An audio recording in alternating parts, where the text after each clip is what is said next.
Okay. Oh, we're live now? Okay. Yeah, I just noticed that. We're doing a debate night again, and I'm moderating. Obviously, we're on Kevin's channel, and it's going to be a debate between Kevin and Ohio Leftist, also known as Christopher. And they're going to be debating the question, was the Iraq war worth it? And I guess just to say, Kevin's been open to these debates, and he'll let basically anyone debate him as long as they do it on his channel. And they'll also have the right to mirror the debate on their channel or whatever media they want to use it on, basically. So for this debate, we've been doing actually for the last few of these is 3-minute opening statements and then just an open conversation, essentially. And the challenger gets to go first. So Ohio Leftist, if you want to kick it off. Sure. All right, I'm going to completely omit this because I see some of my side doing this and I don't like it. Saddam was a horrible person. Murderer, tyrant.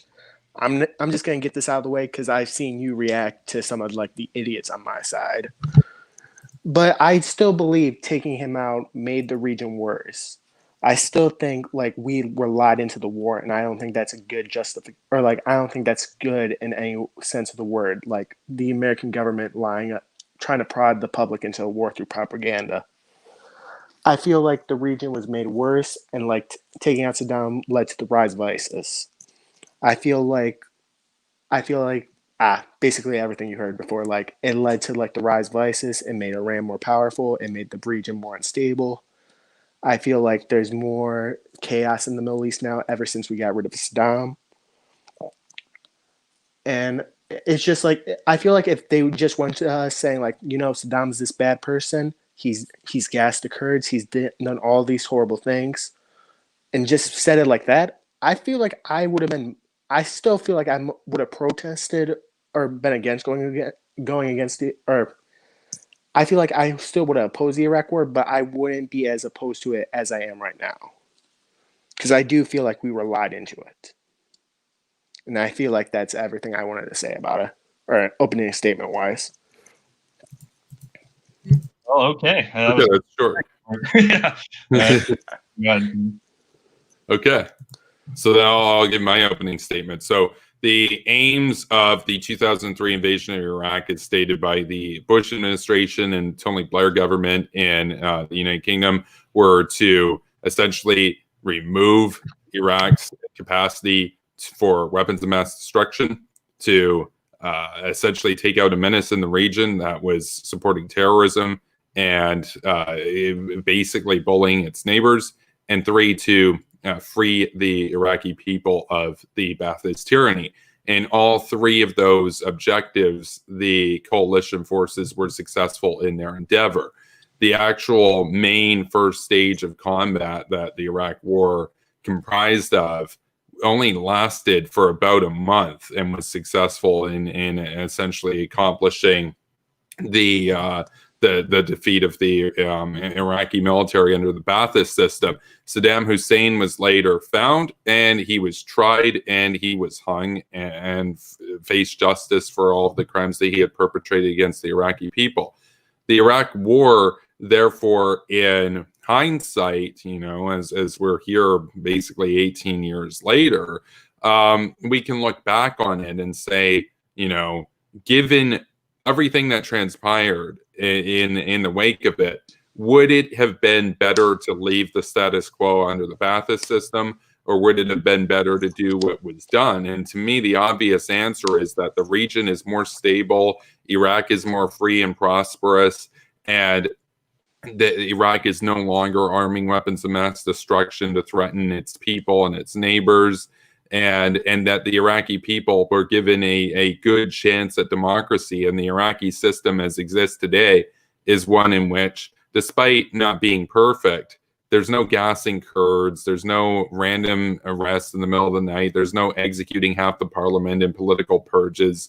And so, given that all the objectives were met, even though it's become a meme to say, oh, mission accomplished, in reality, the mission, as it was stated, was accomplished, and that the world, as well as Iraq, is a better place for it. And so I yield my time then.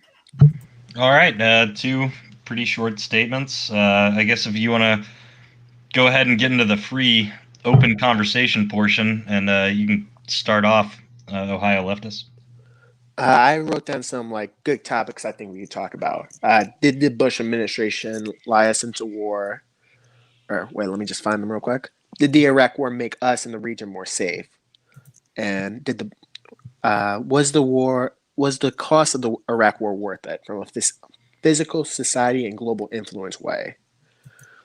Which question would you like to focus on first, Kevin?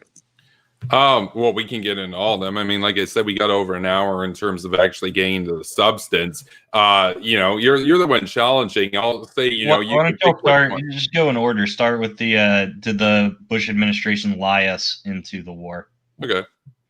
So yeah, make your case, Ohio Leftist. All right. So there were a few things that I just thought was like pretty bad or like pretty like shady that the Bush administration did. They claimed one of their main operatives, known as, God, I can't pronounce Arabic names to save my life, Alawan, I would say. This was the guy who said like he said he was a chemical worker who worked on biological weapons for the Saddam regime. It was basically Colin Powell's main guy for information. Basically, the German secret agents and basically German intelligence said this guy was a fraud, this guy was a liar, and we basically used him as our main source of information. Or that was what most of Colin Powell's dude. Sorry, I'm not the best talker. Colin Powell's main information source was. So I felt like it was very shady to use a man that we knew was really not reliable to make the case for war. Wait, can you kind of go over why he wasn't a reliable source, though, just quickly? Because you said, well, the German intelligence agency had doubts, but Germany is a long track record of simping for the enemies of the United States. Oh, it was Germany and England at the time. He basically said there was legal stuff going on, or like there was like Saddam. Here, let me see if I can find the article. I'm sorry. Okay. The record on Curveball.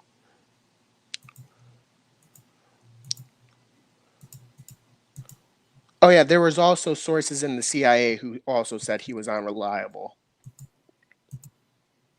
Okay, but so you basically deny that Saddam had weapons of mass destruction. Essentially, that's kind of the crux of the argument. Like, because when you say a lie, you're essentially implying that the grounds on which the case was made to invade Iraq were fraudulent, untrue.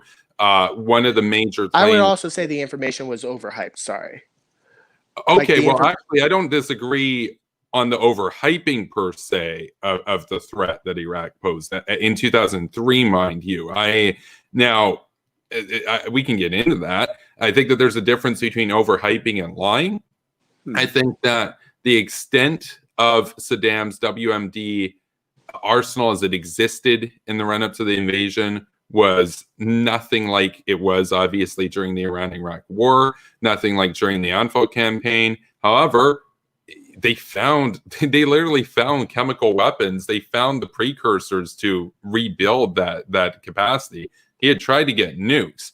And moreover, and I've made this case in the past before, it's one thing to possess chemical weapons in violation of the treaties that prohibit them. It's another to actually use them against your own people. And a lot of people say, well, he used them in the war with Iran. And it's like, yeah, using them in wartime is one thing. He used them against his own people in peacetime. That's completely unacceptable. Yeah, he used them against the Kurds. He used them against Kurds in Iraq. And it was a wholesale slaughter of the Kurdish people in his own country. And so when you talk about, well, the information was faulty, it was unreliable and whatnot, you understand that to a lot of people that are observing this is a state that's not only possessed WMDs, but used it on numerous occasions, both in wartime and on the domestic level against their own people to beat them into submission. So in that sense, it almost raises the question, and I've brought this up before. You think they were going to use it anyway? The second they got it, they're going to be like, we can use this on our enemies, use it on our population, or basically just use it on whoever they didn't like at the time. Well, to have that program still exist, to have the means to essentially revive the arsenal he had before, that in and of itself was unacceptable, and that in and of itself was a threat. Not to mention the conventional threat that the Iraqi regime had posed. Again, bearing in mind that they had both invaded Iran,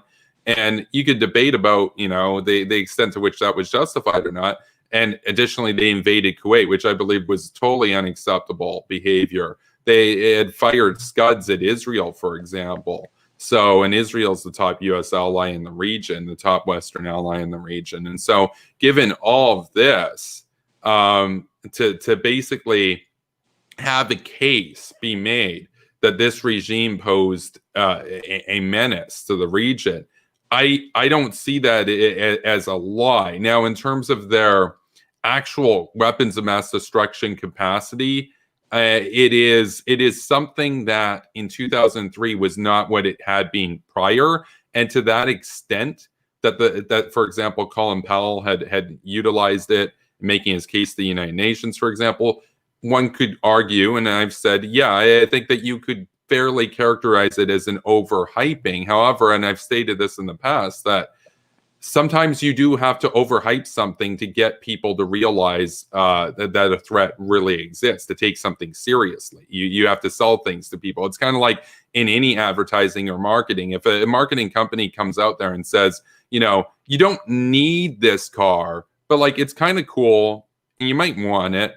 But if you don't want it, that's cool. I hear that there's a different car company. Toyota makes cars. Maybe you could buy one of theirs. They'd probably go bankrupt. In other words, in order to get people to support something, you usually have to essentially underline why it's important that they support it and hammer home that point. So I see nothing wrong with what Colin Powell did. And to the extent that he had to do that, to the extent that the administration had to do it, it kind of goes back to like Leo Strauss's philosophy, which is like, well, if people aren't able to process something in this sense and realize it for what it is, and it takes coaxing or it takes overhyping to get it done, well, at the end of the day, he turned it to be a noble lie. In this case, I don't even really necessarily believe that it was a lie, but it was noble in its endeavor, and it brought about the liberation of Iraq. So I would say Saddam and everything that he did, far worse than Colin Powell slightly overhyping something. To me, war crimes and all that, bit bigger of a problem than saying, well, their chemical weapons program is more serious than it actually is. So that's my thing. It just always looked bad to me because they were always like, oh, well, or like, there were people in the CIA who said, like, look, this doesn't look as strong as it is. We shouldn't say this because this seems really inaccurate. And they're like, no, say it anyway because it'll help us make an easier case for the war. To me, that just seems like a bad road to go down. Basically, like, well, this information is inaccurate. That could lead to thousands of people getting killed. But it's just like, well, the ends justify the means, basically, in your opinion, though. Saddam was such a bad person. Thousands did die.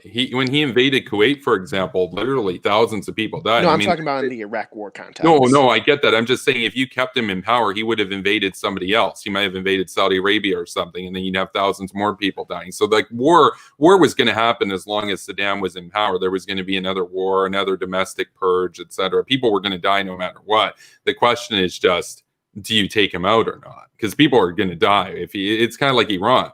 Leaving Iran in power doesn't mean nobody dies. It means they just get to kill people, It's just like I always saw the numbers well, this is kind of off topic. It's just like 2 million people displaced. I always believed like the 500,000 number are dead Iraqis after, or like to be the most accurate number. I don't believe like 2 million.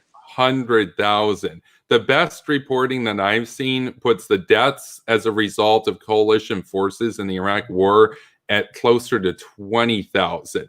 The deaths that you're referring to is taking into account the insurgency, which was sponsored by Iran. That was sponsored by Iran. That wasn't the United States that did that. So, sorry, it's just like I always think the Iraq war, like the invasion happened very quickly, and then the occupation, like basically to like 2011, we leave, Iraq goes to crap, basically, ISIS, and then it's just like we go back to fight them, basically. Whenever you say Iraq war, I just think of more of the occupation instead of like the first like 3 months of like the fighting of Saddam's army. Yeah, but no, this is taking into account post initial invasion too. This is over the course of the U.S. presence, the coalition presence in Iraq. It's about 20,000, and almost all of that was either enemy combatants or it was collateral damage. Like there was no. It's not like the U.S. Like there were some cases. There were some. Oh yeah, it's not like the U.S. killed like Blackwater, for people. example, where some Blackwater people did go out and purposefully murder civilians. That was a very, very, very small fraction of that total. But as far as about the 20,000 or so, almost all of it was either enemy combatants, which were legitimate targets. They were part of the Ba'athist army, or it was collateral damage. And again, just so that everybody's aware, collateral damage is not done on purpose. So. Oh yeah, I always just imagine like a firefight happens in like a streetway and like a mom gets hit in the neck or something like that. Oh yeah, that happened. Just crossfire. No, that happened. But likewise, what also happened is, Christopher Hitchens talked about this. You accidentally spill a mug of coffee on a newspaper, and all the newspapers bear the face of the dear leader Saddam. Well, now you and your family are like, that's a death sentence. So people were shot by the regime on purpose for political reasons. So it's like death was going to happen no matter what. Keeping him in power was going to kill innocent Iraqis. Taking him out was going to kill innocent Iraqis. The question is, which would be better in the long run, which would result in the net benefit to humanity? I believe the answer is obvious going in there. What was the best option? And that's from a humanitarian grounds, never mind national security. I think the national security argument, the standpoint of the security of the region, stability of the region, and the security of the U.S. and our allies, that's indisputable that the Iraq war was a net good in that regard. It's just like I sound like a broken record. It's just like I just feel like all the resulting chaos afterward just made Iraq less safe. The resulting the resulting chaos? Yeah, because I believe they said 1/3 of Iraqis do want Saddam back, or said the times back then were better. Of course, let's be honest, it's the Sunnis who are saying that, not the Kurds, definitely. Yeah, but if you went into North Korea right now, there'd be some people that had Stockholm syndrome that after the country was liberated, they'd say stuff like, we miss Kim Jong-un, we miss Kim Il-sung, because they had a privileged position in the party, or they were just true believers. But does that mean that they were actually better off under them? No, it's kind of like saying, you give somebody $5 million right now and they say, no, money's degenerate or whatever. It's like, well, they're still actually a lot better off. It's like they might not like it. They might like you, but they are actually going to be better off. It's the sort of thing that, like, likewise, if somebody's got an addiction or something and you don't feed into it, and you say, hey, look, you should get help, you should go to rehab or whatever, it's going to hurt them. And they're going to be like, this sucks, but you're actually helping them. And they'll realize that once they're sober and everything, that, oh yeah, that was dark times. I'm better now. You mentioned how you just felt that it was a lie or whatever. Part of the problem, and part of why this is ironic, is that a lot of the people that opposed the war, that a lot of them that sympathized with Saddam, or rather, a lot of the people that just didn't realize the threat, didn't realize the magnitude of the grotesque character of the regime, they just didn't really follow the rest of the world that much. They didn't really know what was going on that much. And then if it means you have to overhype something to get those people to support your cause, I don't understand the problem with that. To me, the regime itself was infinitely more morally reprehensible than anything that Colin Powell or the administration did. And if people were that clueless that's what it took to sell them on it, then it's like at some point they deserve to be sold on that, because anybody that would actually look into what happened under Saddam's regime would realize, oh yeah, this guy had to go, so I still feel like the Iraq, I would say I would believe that a few of them are just like, well, I would agree with you. Some of them are just propagandized, where it's just like, well, Saddam's good, basically. But I don't feel like that explains the whole thing because I read some, or like this was a source from The Intercept. They said 90% of young Iraqis view the U.S. as an enemy. That's The Intercept, and that I'm gonna press X to doubt on that one, even though I'm sure it did appear in The Intercept. I don't trust The Intercept. That is specifically referring to Shias in Iraq that are brainwashed by people such as Qasem Soleimani, his Quds force back in the day. They had a big operation in there, as well as some of the Sunni people that miss when they were able to abuse all the minorities in the country and whatnot when they had Saddam. And those people are upset that they don't get to gas people and everything anymore. It would be kind of like saying, oh, there's some number of Americans that miss the Confederacy. Does that mean that the Confederacy should be brought back? No, it just means that they're upset that they don't get to enslave black people. I mean, some people would say like the Confederacy was good, but they're idiots. Well, yeah, and then some people would say that Saddam was good, but they're idiots too. So There was one poll, but I believe you're just going to say this is false information again. I thought it was false information when I saw it. 1/3 thought the U.S. was funding ISIS. Yeah, but Tulsi Gabbard says stuff like that. It's like, okay, way to take the Russian propaganda line at face value, right? I mean, see, that's the thing. Like, people have said, well, the Iraq war led to ISIS and everything. It's like, no, Obama pulling out of Iraq created the power vacuum. Bush going in and removing Saddam and installing a parliament and everything did not cause the power vacuum. The power vacuum was when the U.S. and coalition forces pulled out. Like, can we agree on that that's where the power vacuum came from? The thing that I'm just kind of concerned about, the Iraqi government wanted us out of Iraq. Were we supposed to just like ignore them during that time or no? Well, yeah, because a huge contingent of them were basically pawns of Iran, actually. So, like, in other words, a proper solution to achieving democracy in Iran, this is my primary criticism of the Bush administration, is that they didn't also deal with Iran, because Iraq is so vulnerable to malfeasance and influence from Iran that you can't build a liberal democracy there unless you also deal with the regime in Tehran.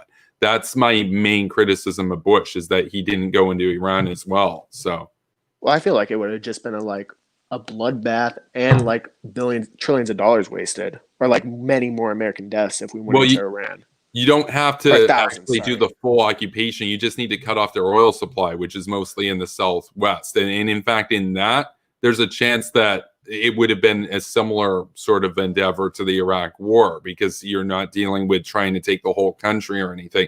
Because the regime in Tehran is ultimately weak. And if they don't have their oil revenue and you're conducting aerial assault on them and everything, they would eventually be beaten down and removed from power.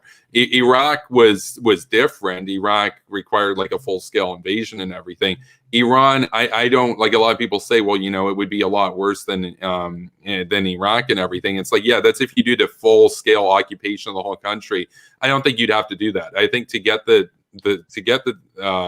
Ayatollah regime out of power, you just have to take away their oil, which most of their oil is in like easily accessible territory in the Southwest. And you'd have to replace that with what I'd recommend, the Shah. And then the Shah and his security forces can do basically the consolidation afterwards. You wouldn't actually have to have like boots on the ground in the vast majority of Iran. That's my view on it. But what do you make of that?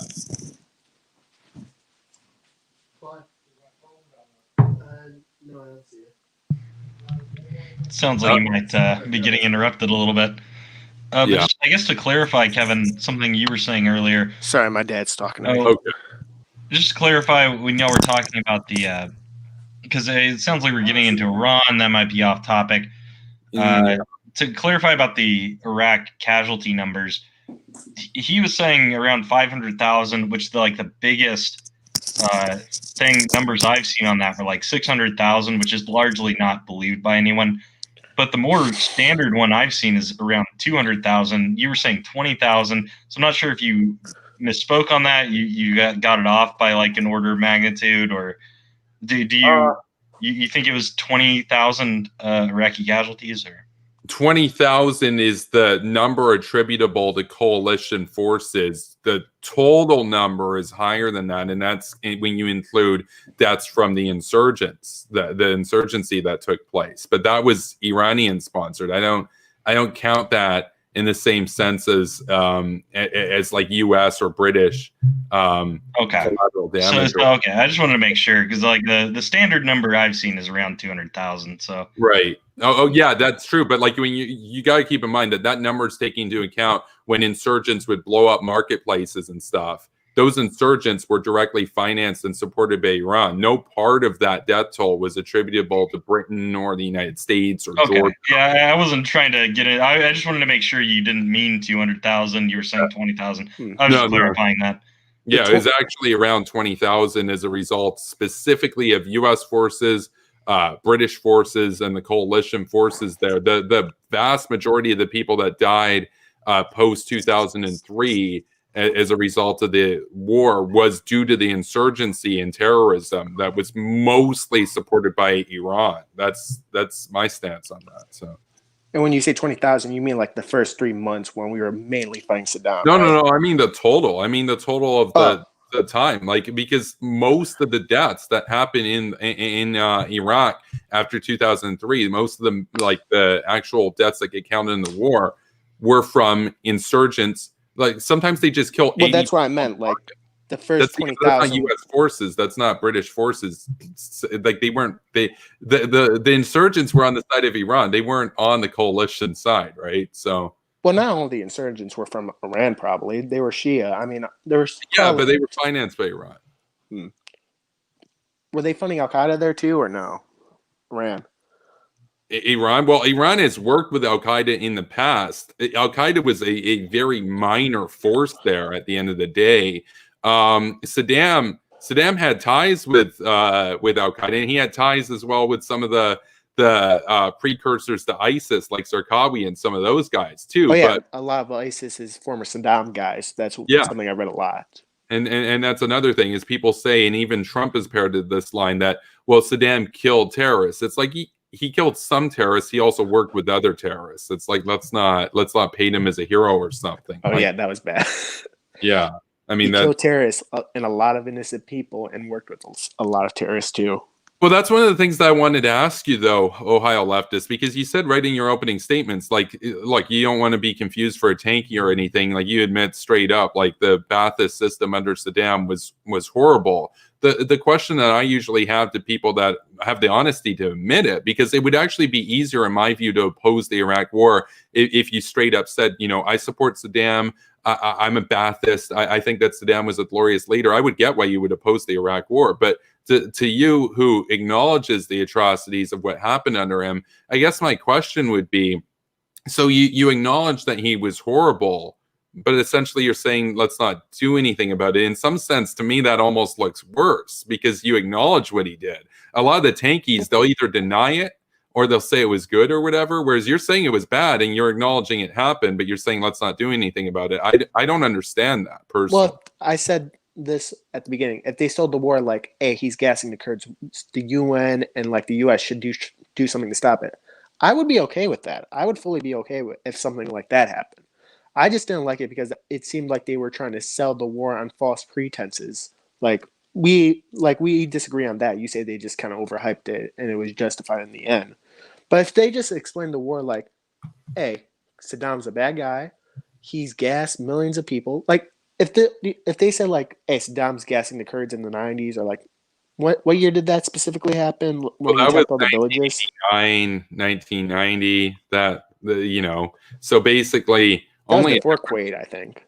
Yeah, only about 13 years difference. I know people say, oh, that was in the 80s or whatever. It's like, yeah, but like if you shoot somebody in the 80s and the cops catch up with you today, you're still going to jail. It's like there's we shouldn't have absolved them because it's not like there's a statute of limitations on war crimes. Yeah, there's no statute of limitations. That's one thing that like people don't generally get in their head, is that saying that it happened in the past isn't an argument, or saying he got rid of his weapons of mass destruction isn't an argument. That's the same as me saying, oh yeah, officer, I did shoot up that school 13 years ago, but I dumped the gun in a river after. It's like, okay, you're still going to jail. Just because you don't have the murder weapon anymore doesn't mean you're not guilty, right? Like, but your argument there is mostly that the war wasn't worth it because the pretense for the war was bad. And you're basically saying that if the pretense to go in was based on highlighting the things that we both agreed that Saddam did that are horrible, you might actually support the war, is what you're saying. Like, in other words, you might actually support the U.S. and coalition forces going in 2003 if they had made a humanitarian case for going in. Am I correct? I mean, I feel like if the UN and like the U.S. together said like, hey, Saddam's a monster, he's killing people, I would have been more, I feel like I would have been like, I understand this, and I probably might support it. So, but what if the UN, because the UN ultimately opposed the war, what if the UN said no, but the Western powers still made a humanitarian case to go in? Would that influence your opinion? Because to me, I don't even view the UN as legitimate personally, but what's your view on that? I feel like that's getting iffy, because I feel like most countries oppose the Iraq war, and it's just like, It's just one of those cases where it's just like, I still see the Iraq war, or like, let me just say it like this, the Iraq occupation as mostly a failure. The Iraq war, ousting Saddam, that was a success. That was basically what I would call the biggest success from the Iraq war. So you did mention earlier, we can get into that aspect of it being a failure or not, but you mentioned the reasoning that you felt that it was lied in or whatnot. I've made an argument in the past before that people, in terms of human nature, respond more seriously to threats to security than altruism or humanitarianism. And so if it took hyping up the security side of things as opposed to the humanitarian side of things, to me, that's on people. That's on the public. That's on their lack of concern for human suffering. That's so basically the fear argument for national security. If we don't do something, we're going to get hurt, we're going to die. Yeah, it goes back to the classic archetype of the noble lie, as Leo Strauss would have said, which is that at the end of the day, sometimes leaders that have more knowledge and have the convictions to defend their people and their interests and whatnot, they have to understand that there are different stratas of informed people in society. Some people aren't as informed as others. Some people aren't as concerned as others. And that to some audiences, you have to send a different message than to others. And that's no different than any other marketing, any sort of thing like that. You target different campaigns at different people, depending on what they respond to. It's an unfortunate fact of psychology, basically, that people respond more to fear for their own safety than they do for the suffering of others, especially if they're halfway around the world. That's not a fault of Bush and Colin Powell. That's a fault of people in the United States and Britain, in my view. No, I still feel like it's a fault of them, because it's just like, I feel like anybody could get what they want if they're honest, or like if they're efficient enough. Well, think of Kuwait. Like, he was able to convince everybody to go into Kuwait during that time.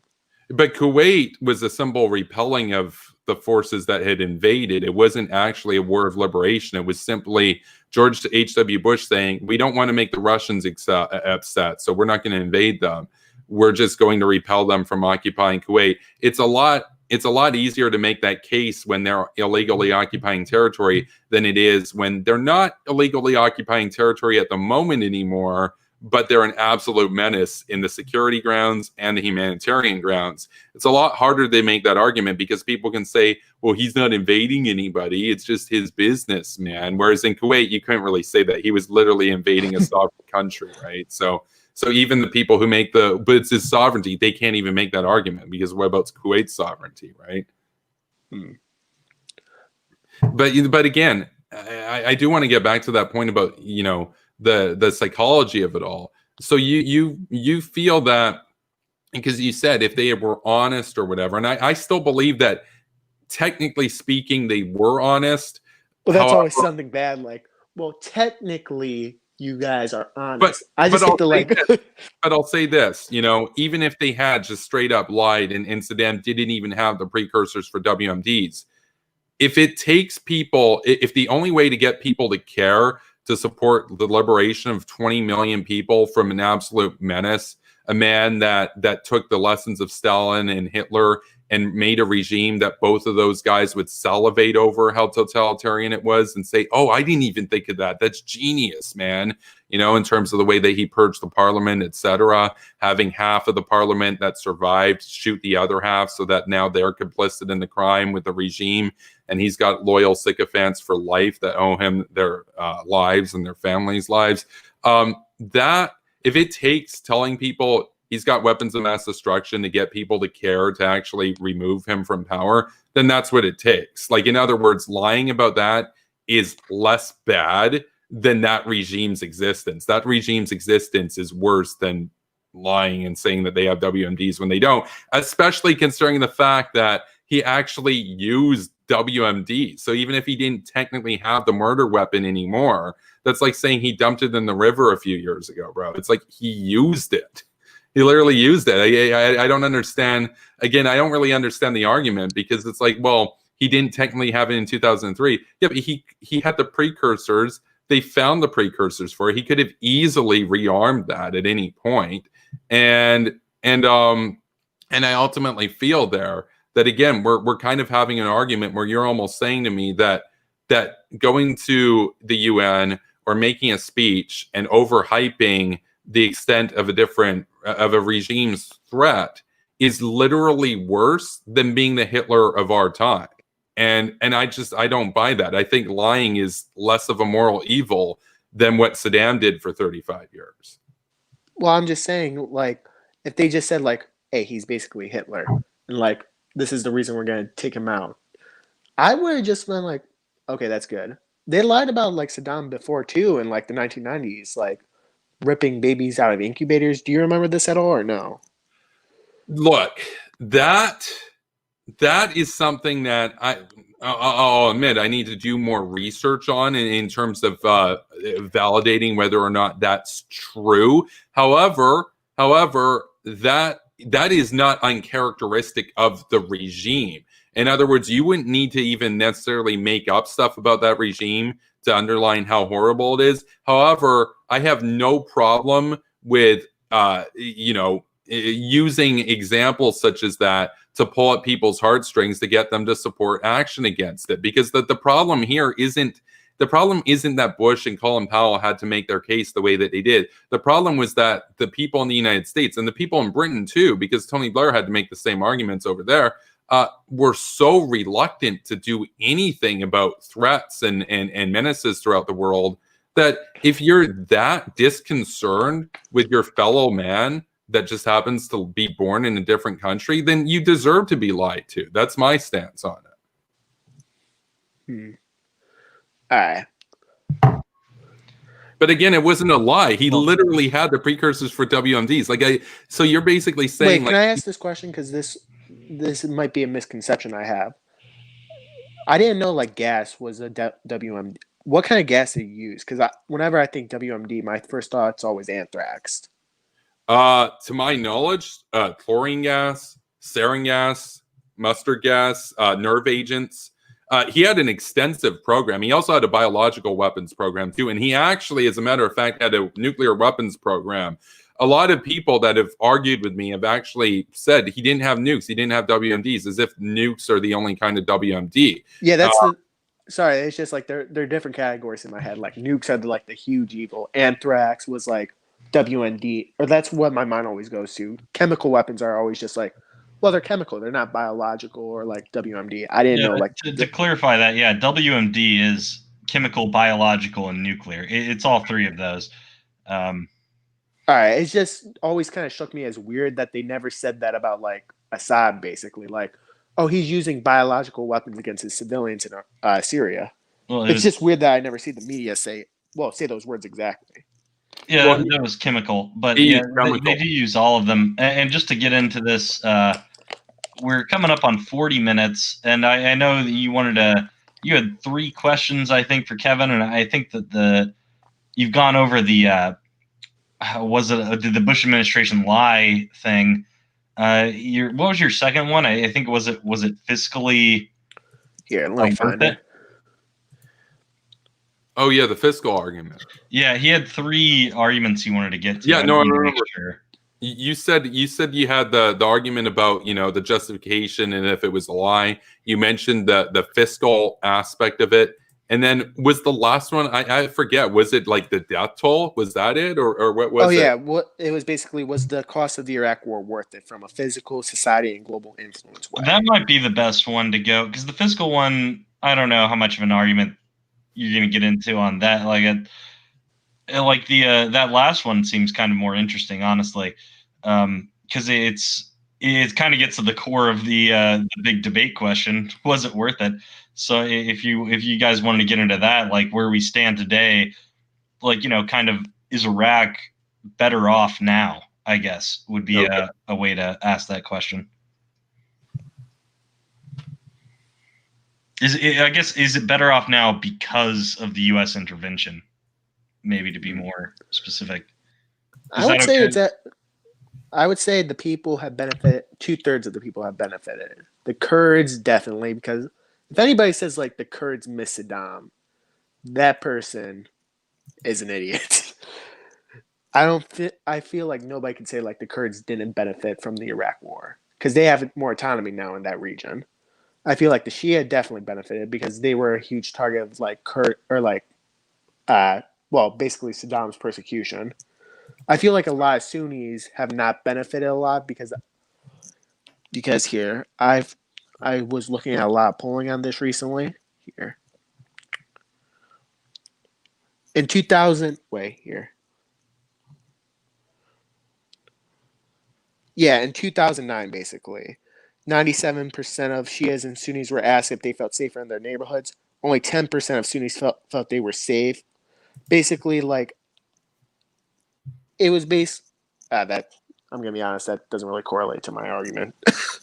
Well, I was going to say there's a reason there are no polls from before 2003 on that, because everybody would have to say, yes, praise the dear leader Saddam Hussein, otherwise he'll disappear in the middle of the night, right? Like, I mean, again, we're talking about a regime that would have made Hitler and Stalin salivate at its grotesqueness. I mean, if it sounds like you guys kind of agree that it is better off now, maybe the fiscal argument is more the contention. No, I'm just saying, like, I feel the region.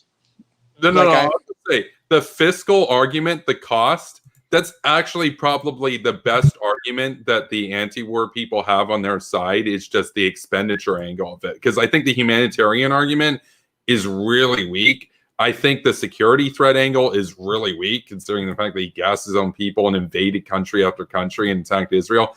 The fiscal side of it, you have a lot more facts that we can both agree on and debate over whether the cost is justified or not.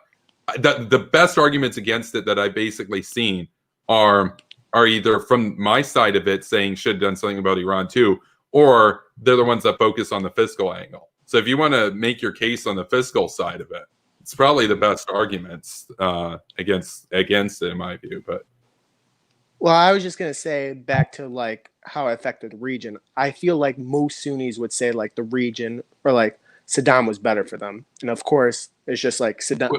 Wait, most Sunnis in Iraq or most Sunnis in the Middle East? Most Sunnis in Iraq. Okay.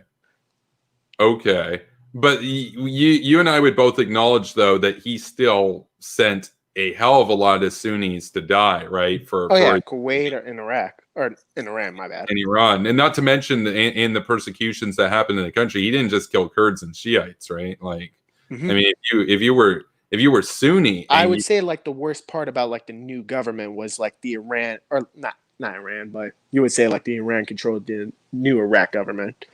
But it's just like mostly the Sunnis face a lot of persecution from the new government. Right. Well, that's part of what happens with sectarianism. That's part of why the nation building process that was there didn't go anywhere near far enough to what should have happened. Likewise in Afghanistan. And it's indisputable that Iranian influence really hindered the attempt to really construct a self-sustaining democracy with inalienable rights for all of its people.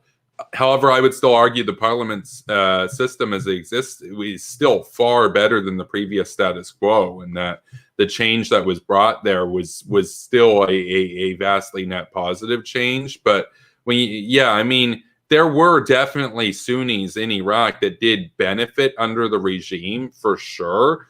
But in the post Saddam era, there's a chance at freedom going forward that if Obama hadn't given up on it, it could have worked out much better, and I think created a more harmonious society in which Sunnis and Shiites and Kurdish people could have all had their own sort of autonomy as well as their own rights and whatnot. Well, I feel like we brought this up earlier. I feel like if we stayed even while the Iraqi government condemned it, I feel like more people would have turned against the U.S. or more Iraqi people would have turned against the U.S. Because we're claiming like, hey, we're here to give you democracy. Your government wants us out, or your representative democracy wants us out. So you don't really care about democracy. I feel like no, I wasn't necessarily a perfect democracy by any means. And I also argue that a nation building process doesn't last 8 years. Like, you need a presence there for 20 to 30 years to firmly establish independent judiciary, a good constitution with proper rights for people to weed out corruption and everything. It wasn't really done there. So the extent to which the Iraqi government had legitimacy, it was far more legitimate than Saddam, but it wasn't more legitimate than the United States administration by any measure, in my view. Well, I still feel like do you believe? Wait, I want to ask you this question. Do you think most Iraqis view the U.S. positively or negatively? Most currently, at the moment, are either brainwashed by Iranian forces. That's mostly people in the Shiite community, or some of them are Sunnis that basically some of them did benefit under Saddam. Some of them are Kurdish people that are very upset that they feel abandoned by the United States. And a lot of them are upset basically that they basically feel that Obama pulled out and ISIS was able to come in and take Mosul and everything. So it is definitely, most would say that they have a negative view of the US right now. But I don't support Obama's withdrawal. Like, that's not my argument there. And I think that, again, they would be like if you went into North Korea and then you did a poll immediately after the incursion and you found that like 82% of North Koreans were opposed to the invasion or whatever. It's like, okay, they're suffering from Stockholm syndrome. We should probably take their opinion with a grain of salt right now until we can have 30 or 40 years to turn it into a proper democracy and then see what people think. Well, that's kind of the problem right there. It's just like, well, we just have to wait like 30 years before we can even come up with a rational or like before we can come to a conclusion about what the Iraqi people think. Well, but if you don't, then you have this menace of a regime that prevails, and then his son takes over and pillages the country and everything. And it goes on and on for hundreds of years, and you just have endless wars in the region. We're trying to get world peace, right? And the way that you do that is you weed out these regimes, and it takes time. Like I said, the initial primary stage of the invasion took a month. Nation building takes a lot longer than a month to do, right? So. And again, that even in a vacuum, and Iran wasn't in a vacuum or Iraq wasn't in a vacuum. So wait, I want to ask you this question though. Yeah. I believe what was his name? Rumsfeld, I believe his name was. Secretary of Defense. I think he said like the U.S. presence only needed to be he either said the U.S. war was only going to last 3 months or the U.S. occupation was only going to last 3 months. Oh yeah, Rumsfeld was for the most part only solely concerned with removing the regime. He wasn't like with the neocons and stuff on the nation building, the democracy building project. Rumsfeld was more of a realist about that in that sense. Not a neoconservative. So I was just gonna say, like, he strikes me as a person who didn't really. He just struck me as a person who thought it's like, oh yeah, it's only gonna take like a year or two for the nation build. Well, no, but he wasn't really talking about nation building. He was talking about removing the regime and de-Baathification. He wasn't actually saying like, oh, you're going to have a perfect liberal democracy in like a couple of years, bro. No, and by the way, on the tactical level of it, he was right. I mean, the regime was disposed of in short order, right? I mean, that's the thing. But I know you wanted to get to the fiscal argument of it. So like you're welcome to make that case unless you had more arguments on this line of it. But I feel that from the standpoint of basically positing it as, well, what do people on the ground say? It's like, okay, well, a lot of the people on the ground there are either agents of Iran or they're people that miss when they were able to just dominate the rest of the minorities in the country, or they're Kurds that are upset that America didn't stay and didn't do enough to protect them. So it's like there's a lot that's of specifically why I wanted to go back to like the 2009, because it was just like, well, one, the Kurdish question wouldn't really be a problem. And two, it's just like I still feel like it's just bad to assume like, oh, like 90% of them are just like, well, stupid or brainwashed, basically, in a way. But you don't. Okay, but you understand. I'm willing to say like 20%, but it's just like maybe it's just like I'm naive on this aspect of like propaganda, but it's just like I just don't like the concept of assuming like, well, that person didn't like what the U.S. did. He's either brainwashed, well, or he's a Kurd who's not happy, which I can understand the Kurd point, like no problem. But you basically said like the Sunnis are like they're drunk on propaganda back of the good old days and like I said that about the Shiites, but yeah, to some extent, some of the Sunnis they grow up and stuff learning of Saddam as the glory days when they were able to stomp over the rest of the people in the country. It's just, to me, again, this, to use North Korea as an example, if you went into North Korea and pulled people 8 years down the road, a lot of people there would still feel that Kim Il-sung was able to read their thoughts and could see what they're seeing because he's this all-powerful figure and he created them and all this kind of stuff, and he's their god and whatnot. And it's like, it's going to take some time for the people to move on, but we could all recognize that they'll be better off when that happens. And I would argue their opinion at that point isn't valid. And likewise here, you're saying, well, the implication of your argument is that, well, some people want to live under a dictatorship, so let them. It's like, to what extent do they actually want that?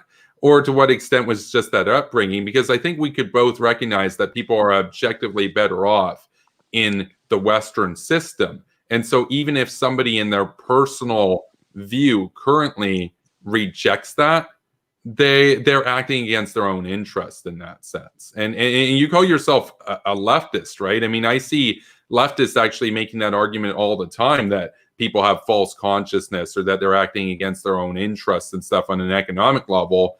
I feel that that happens all the time on a political level, where you will have some people that embrace dictatorships because they don't know any better. It's all they've ever really known. You see this in Russia, where a lot of Russians support Putin, and then you ask, why do you support Putin? And they'll say, because things could be so much worse without him. And it's like they're lost, and they need the West to come in and essentially what would you say, expand the Enlightenment, you know? It's just, I feel like my main point's always around the Sunnis, because I believe they would be the people who would prefer. It's just like, I feel like there's this general dislike with the U.S. because it's just like they unleashed a sectarian crisis. Well, Saddam was just here. Mind if I have a minute to gather my thoughts? Sorry, that was a dumb one I said. On the sectarian crisis, I'm pretty sure gassing Kurds. I'm pretty sure the U.S. didn't do that. Because I was just like, wait, I need to gather my thoughts because I'm trying to respond immediately, and it's just like, I need a second to gather my thoughts.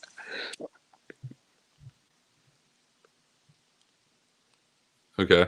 Well, I guess we can take a look at the chat, or I'll take a look at the chat. I don't normally read chat. You gonna take questions now? Well, I thought we were going to go into the fiscal angle of it. Like I said, I think that that's the best arguments, and I don't agree with them, but I think they're the strongest arguments that the opponents of the war have, is the cost of it. But you know. I mean, it's very simplistic though. It's just like it costs like around like one or like the estimates I always see is like $5 to $7 trillion. Yeah, that's a bit of an overstatement. 5 to 7 trillion is totally outrageous. Well, they say in the interest in the long term. We're talking about a war that at the bulk of it consisted of primarily a month-long full-on invasion, and then there was an occupation that lasted, up until about 2009 to 2011. In the wake of that, that argument almost implies that it's about $1 trillion a year. Almost that's total blank. The actual cost of the war that I've seen is closer to around $1 trillion. That seems credible, but it may, Henry. My question was going to be: Are you, by any chance, Leftist Ohio, lumping together the cost of the total global war on terror, like lumping in Afghanistan and other operations into that? Even then, I guess you guys are there's a difference between the two of you by like $5 trillion. So I don't know if that would make it up, but. Well, Afghanistan costs a lot of money too, and the global war on terror costs a lot of money as well. Like it is in the trillions. That all of those operations are like what's that? Like we're talking like $3 trillion since 2003, but that's not. Here, do you mind if I post my source in the private chat so we can both look at it? Here. Because $7 trillion. I mean, I also heard Trump say it, but I don't want to say like, "Oh yeah, that was my source." Yeah, no, Trump. Oh man. Yeah, Trump would say it was like $5 quadrillion. Yeah. Oh shoot. I guess I got to disable my ad blocker to read this. Oh no, I can see it now. Oh, here. Do I just send you an excerpt of the thing I saw? Yeah, if you could send me, because this is Business Insider here. Okay, so they're saying $12 billion per month of the war by 2008. That sounds about reasonable. That at that point you're talking about $140 billion a year. They said the war was paid for with borrowed money, so $7 trillion in projected interest payments. Okay, but that's a bit of a different argument than the actual cost of it. And again, I'm somebody who I'm against the debt economy in the long run. I want to get to a place where you have your emergency fund, you've got money ready to go so you can fund a war with direct payments. I understand that money did have to be borrowed, but what we're missing there is there's a bit of a, I'm not saying you're lying or anything, but it's a bit of a mischaracterization by omission. Because is it basically like, imagine you didn't spend that money on the war and say you spent that money on something else, or say you spent that money going into Venezuela, or say you spent that money somewhere else. You could also say technically by 2053 it cost $7 trillion with interest. It's like that money was going to be spent is the problem. And so you have to do a cost benefit analysis and compare what different areas could that money be spent on. But that money was going to be appropriate. That money was going to be spent somewhere. Right, so it's like that stadium cost $1 billion to build. It's like, yeah, but if you didn't build that, you would have built something else. So it's like, well, I guess another question might be: was there any economic benefit for us doing this? I mean, I heard like oil companies did well, but that's always. That always borderline on conspiracy theories.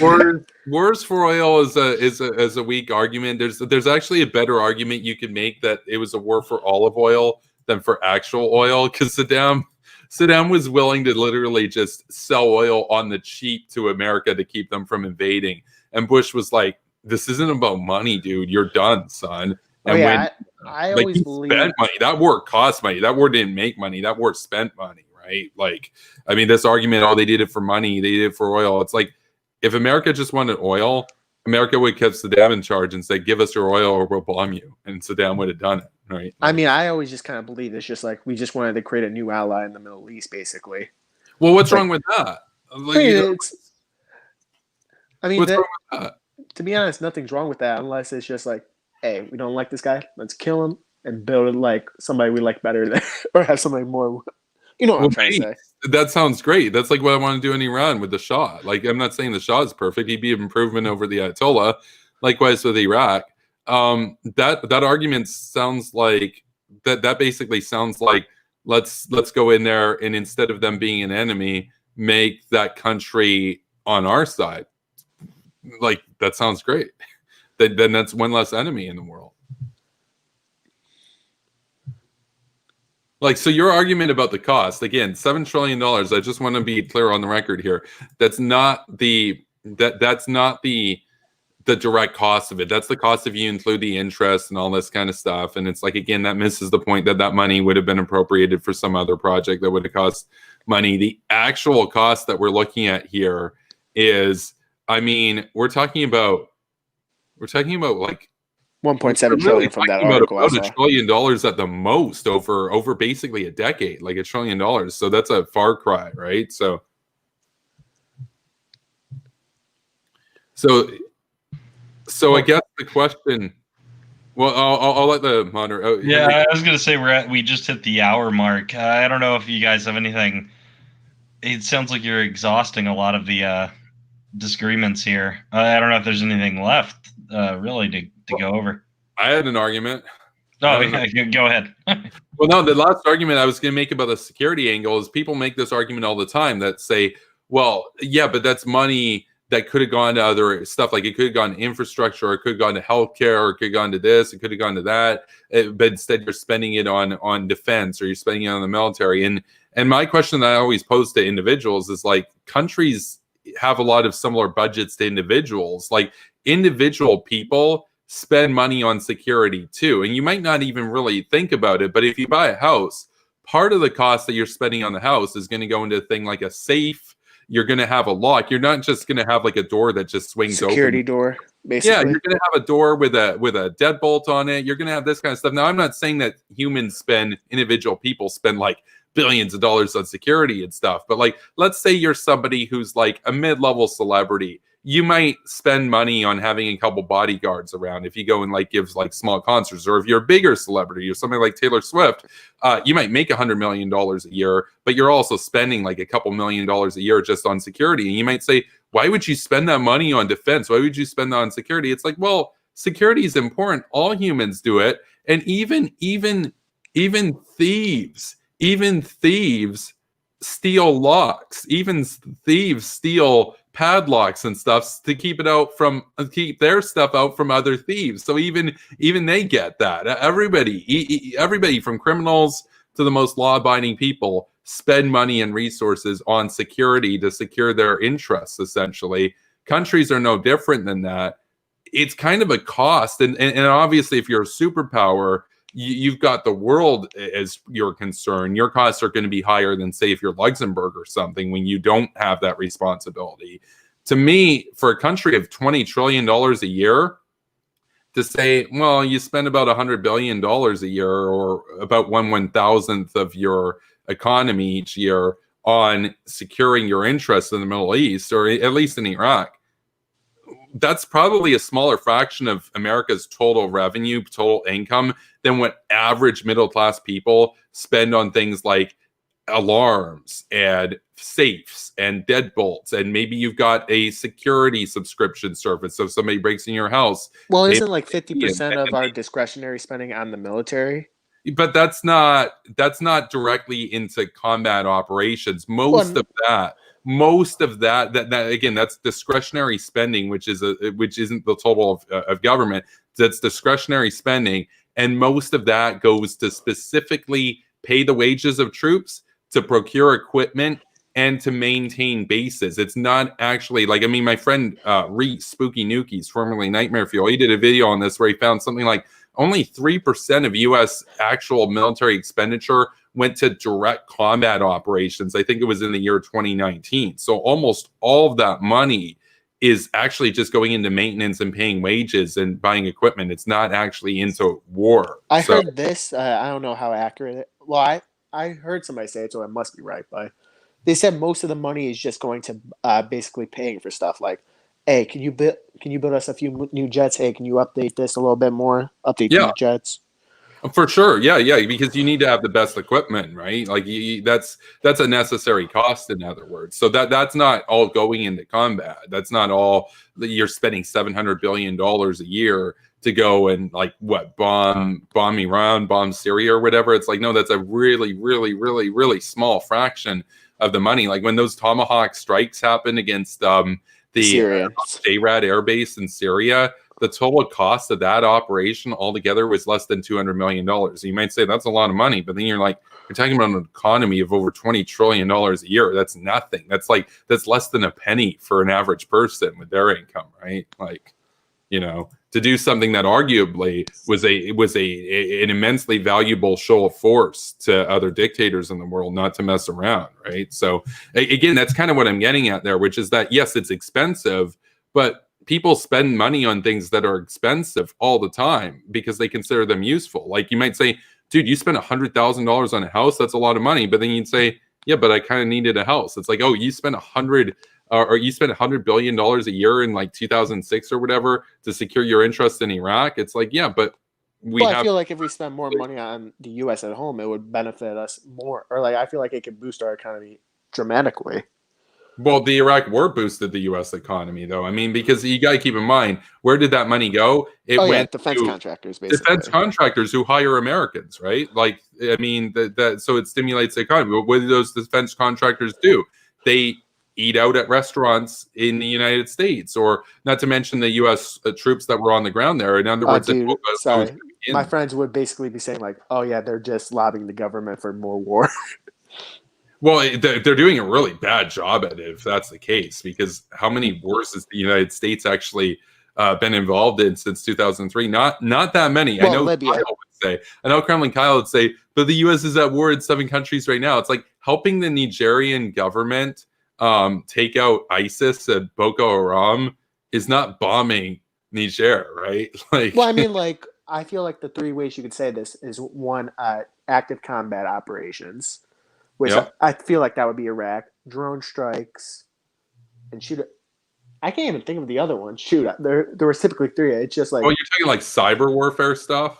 No, I mean like drone wars, basically just dropping bombs on ISIS and like. Oh yeah, no drone wars. So are you against that? Because drones are way more precise than what they used to do with like napalm bombings and carpet bombings, and you just kill a bunch of civilians, but maybe you get your terrorists. It's like drones are. There were some papers I saw in Afghanistan that said like 90% of the people they killed weren't the intended targets. Yeah, I'm gonna press X to doubt on that one. I know the papers you're referring to. That's a little bit dubious. Now there is collateral damage. There's definitely collateral damage. But do you think that's like underestimated or overestimated? Because I feel that's a vast overstatement. I mean, no, is there collateral damage? Yeah, collateral damage is usually, from what I've seen, it's like 30 to 40% from the drone strikes are innocent civilians. But you have to keep in mind, if you didn't use a drone strike and you just sent a B-52 over there to drop some ordnance on the area, you wouldn't be talking about like 60% are the terrorists. You'd be like 5% were the terrorists and 95% were civilians. So can't you say like maybe we should have some reform to make sure that number is far smaller? But the only way that you'd maybe get it smaller is if you sent in literal like Navy SEALs or something on the ground to go in there to do like a surgical operation, which does happen from time to time. That's like what they did. Yeah, we did that for Bin Laden. With Bin Laden, right? And obviously, you didn't really see like civilians and stuff really die so much in that operation. But you got so many terrorists and everything around there. That becomes politically unfeasible when you can use a drone strike, where even if the drone gets shot down, you're not losing, anybody from your own side. There's a logic in drone warfare that the alternative to it is you just carpet bomb the area and just kill a lot of civilians, right? I mean, I remember one specific drone strategy that they use. Double tap, I believe it's called. You bomb one area and then you come back and bomb them again, basically, right? Yeah, that's like that. That is the if I recall it correctly, that was the Chelsea Manning thing and whatnot, which largely is kind of propaganda. I mean, that double tap, to the extent that it's been used, is basically it's to take out a terrorist, but are terrorists like, are they all just gone after the first strike goes off? Not necessarily. Sometimes you might have to strike the same area again. So there can be a tactical utility to it as well. Well, the obvious problem is it's just like you see like 5 people get like fucking destroyed from the sky. Your first thought is like, well, I'm gonna say what mine is, run. But some people might be like, hey, we have to help these guys. They're gonna die if we don't help them. Yeah, but that's what I'm saying is like in the Manning case, it was specifically used to try to make America look like terrorists, which is just ridiculous. So didn't they say it was like Reuters reporters? Ah, shoot, I can't say that. Their name. Yeah, well, Reuters reported what Chelsea Manning leaked, but they're just doing their job. They didn't really critically analyze what the leaking actually entailed, right? So again on this, I don't really get the argument that drone warfare, because so you're making the case that you shouldn't do drone strikes against terrorists. Is that no? I just literally said like we should reform it so the number goes down. It's just like I thought you said like 40%.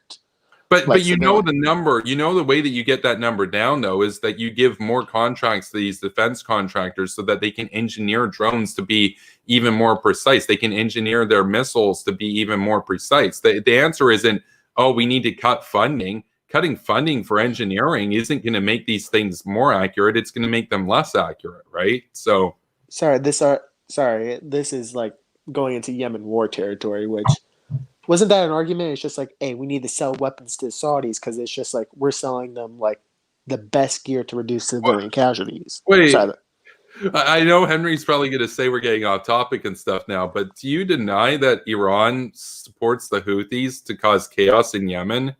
Because Saudi Arabia, because Iran does support the Houthis in Saudi. Okay. So we agree then. So the Houthis. No, I was just saying the targeting. I remember reading from The Guardian, I believe, 1/3 of like Saudi strikes hit civilian sites. Oh yeah, no, and it could actually be higher on that because Saudi Arabia doesn't have the best training, and their tactics are almost always just do aerial strikes because they don't really have that good of a ground force. I mean, what I would advise, like if I was in charge of the United States, I'd be giving a lot of money to go and actually train Saudi Arabia to have more effective tactics, because I've seen a lot of videos of their tanks getting busted and stuff where they don't really guard stuff properly. They don't really know what they're doing, and they have a really high quality air force, but they don't necessarily have the best experience in terms of their crews and stuff. So basically, they bought like really good weapons from the U.S., but they have no idea how to use them. Kind of. I mean, it could be worse, but I would definitely recommend that there be a closer relationship to help them get better. But of course, any politician that suggests that is going to be swarmed with, what, you want to help the Saudis, but Saudis did 9/11 and other racist remarks like that, right? So, because you see it all the time. You see those memes all the time. You're like, oh, wow. Like, oh, so it's a country and they're brown, so they must have done 9/11. Okay. Well, I feel like a lot of people who say that are like, why did we go to Iraq? They didn't attack us. I mean, I don't feel like. Oh yeah, Hitler didn't attack America, man. Hitler didn't attack America. I mean, he did declare war on us, though. Yeah, he declared war, but it's Saddam Hussein also attacked Israel, which is an ally. So it's like that argument of, oh, don't do anything until they attack you. In other words, let's just have the Russians and the Chinese take over the world. And then once they're like 50 times more powerful, because why would we spend anything on defense? Then they come in and invade us. Oh, now it's okay to respond. Now with the militia guys, they can repel literally the entire world. Sure. It's like, no, you want to be on the offense so it doesn't come to that, right? So, because the Russians, if you don't, the Russians are going to fill that void. I mean, that's one thing you said. Wouldn't that money be better spent on other things at home? It's like, yeah, but then you're not going to have a country, because then the Russians and the Chinese are going to take over the world. And then when they invade you, the war's on your border instead of you having stuff on their border. That's the problem, right? So, Well, the thing I was just going to say is just like you said, it was racist for some people to say like Saudi Arabia was responsible Oh, for 9/11. 100%. It's because there's Arabian in the name. It's like, ooh, they did 9/11, man. No, that was never the reason why I thought they did it. I'm not saying you. I'm not saying you. But these people that say, Saudi Arabia, hey, man, some of the 9/11 attackers, they're from Saudi Arabia, man. It's like, yeah, that's like saying that Canada funds ISIS. Hey, man, some of the guys who joined ISIS, they were Canadian, as if to imply that the Canadian government, the Canadian people supported ISIS, or that the Saudi people, the Saudi government supported Al-Qaeda. They've been in a war with Al-Qaeda since Al-Qaeda was formed. Bin Laden was exiled from Saudi Arabia. These guys were not endorsed by the royals. They hate the royals. They see the royals as Western, decadent, liberal degenerates, basically. And they want. I just want to say this: my favorite story from Bin Laden during the Kuwait War. He literally said like, "Hey, don't have the U.S. come here. My ragtag force can stop them." Did you ever hear about that? No. Look, Bin Laden's a joke. But here's the thing: like, if we can kind of get back to the fiscal argument before the debate wraps up, your argument is kind of, well, it's a lot of money, but I don't really see much of a, especially at a government level, in my view, like the biggest, most justified expenditures that you can have if you're a government are security. And like basically international security and domestic security. You know, you want to obviously have cops and firefighters, and you want to obviously have your interests secured in the world, because if you don't, your enemies will secure theirs, right? So, I mean, the irony for all those people who say, "Oh, Iraq created a power vacuum and everything," it's like, no, Saddam. The inaction there ultimately creates a power vacuum, because if America's not going to be there, the Russians will be, or the Chinese will be. And so, like, who would you rather see run the world? China, Russia, or the United States, right? Like, United States. Yeah, the United States. So we would both agree on that. So then that raises the question, can you make that happen if you're not going to spend money outside of your own borders? It turns out you can't. You actually have to have a presence throughout the world. And that doesn't mean you go around bombing everybody. It simply means that in particular cases you deal with rogue states. Like Iraq was basically a rogue state in 2003, and that's one of the reasons even the Russians and Chinese didn't do anything to stop Saddam, because they were like, they opposed the war, but they're like, yeah, but we're not gonna die to save this guy. Well, most people are like that, because it's just like, hey, don't do that. You think I'm gonna die for you? Well, that's the thing with Iran. I've had people say, like Brainlet June, Shoe on Head, she said before, she did a video on like the World War III thing, where she thought that Trump killing Soleimani might start World War III, because if you go into Iran, then Russia and everybody's going to get involved. And it's like, no, I never believed that. I just thought it was going to be like a local thing. Yeah, there's not a chance in hell that Putin is going to die to save the Iranian regime. Putin doesn't care about Iran. Like, I mean, the only thing I would say would happen, Russia and China would fund the insurgency. Oh, for sure. But they're not going to be like, here, we're going to send 30,000 Russian troops to fight for you. Yeah, they're not going to do that. It's not a thing. It's not a thing. I mean, he knows what would happen, right? So in that sense, I guess the kind of question that I would pose to you is like, do you think that spending money on security isn't worth it? Because I would say it definitely is. It's the most important thing that a government can spend money on. And it might not seem like the biggest expenditure that humans can spend money on at an individual level either. But I would argue, if you spend zero on security, in other words, you had no car alarm, you just said, "Oh, I want to spend $30,000 on a car, but I'll spend $29,900 instead and just not have a car alarm on it." Your car could very well be stolen. Like, in other words, security is the most important thing any of us can spend money on. So, well, the problem is, I feel like it's just like, I feel like we already have the greatest military. You're always saying we should always be basically bettering ourselves in the future, because it's just like they're going to be, well, basically China and Russia, the second they catch us slacking, they're going to try to basically overtake us. Oh, they've already been doing it. Like, Putin's in Ukraine, he's in Georgia, he's in Syria, like he's everywhere, man. China's making moves in the South China Sea. China is building up a huge navy to rival the United States. It's like this argument of, well, you already spent a lot of money on it. It's like, well, the British used to have a doctrine in the run-up to World War I that said, you know, we want to have a navy budget that is a function of France and Germany. In other words, if France and Germany both spend, say, let's say $2 billion a year on the military, or on the Navy rather, we have to spend $4 billion on the military so that they can't gang up and attack. The problem with this idea, like, oh, the U.S. spends more money than China, it's like, yeah, but if you combine Russia and China, it's about twice that much. That's too close for comfort. I'd rather that the NATO countries all together spend 8% instead of what it is right now, where Canada spends 1% and America spends like 2.3% on defense. Imagine we all spent 8%. Then China and Russia would never hope to be, even if they ganged up, they would totally lose, right? So I'll be honest, I'm far more worried about the China situation than Russia. Because Russia, like, I just feel like China, like, they could go in alone and they still would pose a serious threat. oh yeah, and they're getting worse by the day, by the week, right? Whereas Russia's budget is more or less. Oh yeah, this is what I did hear though. I believe Russia cut their military budget by like 25% recently.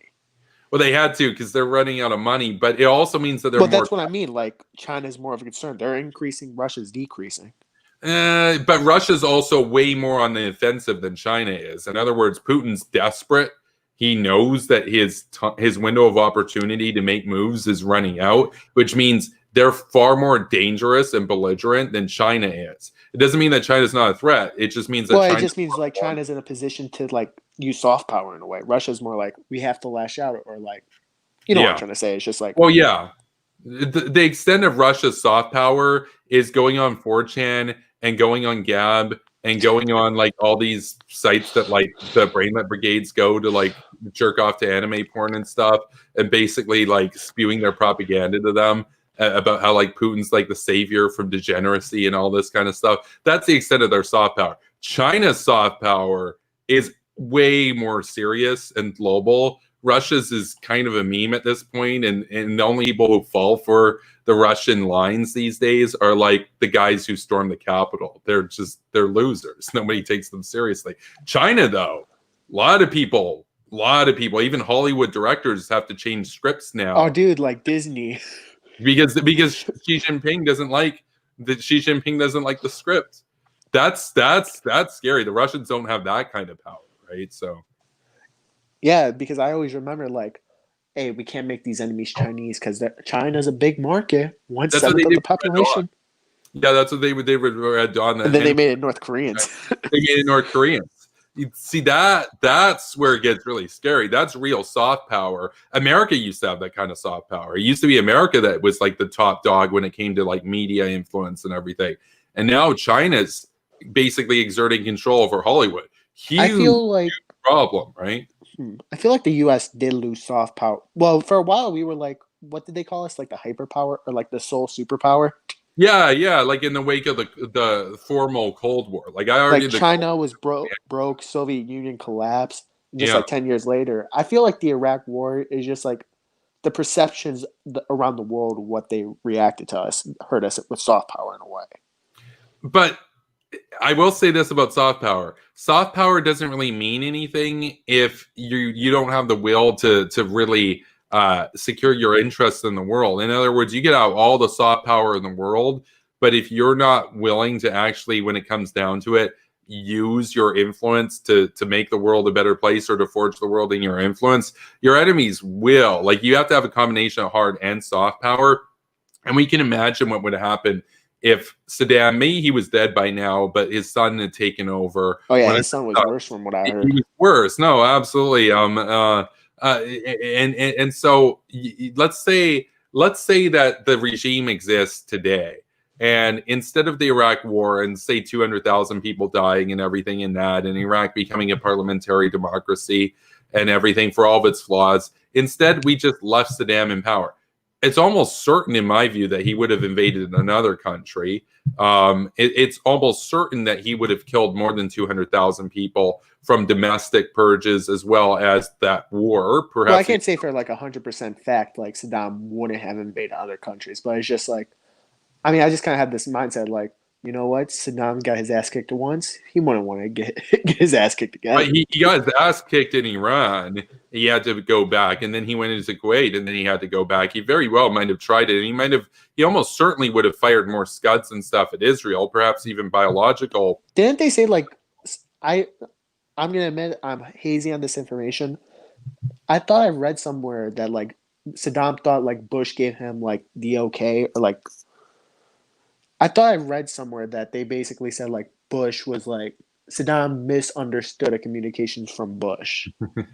Well, do you know what I'm talking about at all? I don't know what you're talking about. In which case, though, I would say womp womp. Too bad for him. Dude had it coming no matter what. It's like, oh, but guys, you don't understand, man. Like he feels sad, man. It's like good. I want him to feel sad. He's an enemy of every freedom-loving human in the world. Like good. Oh, he missed it. Oh, like guys, don't. The like, problem is, I feel like people. you actually believe like, oh yeah, these people are evil and we need to take them out. I feel like the U.S. is just like, hey, if you're evil but you're with our interests, we don't really care. I feel like there's a few aspects with the U.S. government that's like that. Yeah, but I'm the kind of guy who literally tweets out uphold Jean Kirkpatrick thought. In other words, you have to work with pro-Western dictatorships to win in the world so that you can reform them later on to be better. Because if your enemies win, their dictator puppets will never be pressured to reform because they want dictatorships, and then you'll be buried, right? Like that's like in the Cold War. Like you're probably, my guess is you're referring to the Contras. You're probably referring to Saudi Arabia, most likely. Saudi Arabia isn't even evil, though. I mean, they've been making great reforms in recent years to be more Western. And in my view, in 40 years, they'll look like the UAE versus what's the alternative? We don't support them, and then the Wahhabi clerics take over and turn them into ISIS 2.0. Like the royals are our friends, man. I mean, they're holding off a floodgate. Sorry, it's just like there's two things that are coming to my head right now. Like, shoot. Who was the guy they butchered with like machetes? That was Khashoggi, right? So that was Khashoggi, and then to my recollection, he actually was sympathetic to the Muslim Brotherhood, for example. So, well, here I sent you another article. Okay, it was basically Saudi Arabia giving guns to Al Qaeda in Yemen. But it's just like I hear that, and then I hear like, well, Khashoggi was like sympathetic to the Muslim Brotherhood, and I'm like, these guys aren't that much better, or like these guys. Well, you know what I'm trying to say, like. No, I know what you're trying to say, and I would say if you go after, like, basically, I've got 2 points on this. The first one is, are you making an argument for regime change in Saudi Arabia? Because all those people who say like, oh, don't do war in Iran. What about Saudi Arabia? It's like, are you trying to say make a war against Saudi Arabia? No, because I feel like it's just going to be another blood toll. Or like it's going to be another mess. So then what would it even matter? Because you don't want to do anything about them that you've even described as evil. So like you characterizing somebody as evil basically means, oh, watch out. This guy's called you evil. That means he's not going to invade you. It's like, okay. Well, I mean, like I would be okay with sanctions, but it's just like. Why would you sanction? But okay, here's the problem. If you sanction the dictatorships that are the most keen to work with you and the most helpful and the most loyal. And they went from literally sanctioning America on oil because America recognized Israel to now literally considering recognizing Israel officially and for a long time working with them unofficially. That's pretty remarkable. They went from hating Israel to working with them. That's pretty remarkable. They've done a lot, not to mention helping on oil and gas and stability when it comes to countering Iranian and Russian interests. If you go after the dictators that are the most keen to help you, what incentive is that for any other leaders in the world to work with you? Because they're all going to say, oh, it turns out America, why would you side with them? They're just going to screw you over. What, like, obviously pro-Western dictatorships are better than anti-Western dictatorships. So the problem I see with your argument is just like, it's just like, why can't we just have some carrots and sticks? Like, hey, if you do this, we'll give you like, well, just try to help them in their economy wise. Like, hey, do this. Or if you don't do this, we'll punish you. No, but Saudi keeps oil prices low, which hurts Russia and Iran because they have a higher break-even cost of oil. That's a great, great asset because if you don't deal with Iran or Iran, this is what I mean. Like, also addressing the social issues. Right? yeah, you're going to have to do a war with them if you don't cripple them economically. And I think you and I would probably both agree that it would be better to deal with Russia and Iran economically than to have to actually do a war, right? So Saudi Arabia is your best ally in that endeavor, because those countries both get the vast majority of their revenue for the government to pay the pensions and everything from the export of oil. So if you can keep oil consistently cheap and the world stable, which is what Saudi Arabia tries to do, and keep the region stable and kick out their proxies and everything, you can actually bankrupt Iran and Russia, because they need volatility and stability. It's why Russia and Iran fund terrorism, because the more terrorism and chaos there is, the higher oil prices are, and they have a really high cost of drilling oil. Saudi Arabia. Well, I would disagree with that, because Saudi Arabia and, well, mainly Saudi Arabia, to be honest, they fund terrorists in Syria and Yemen.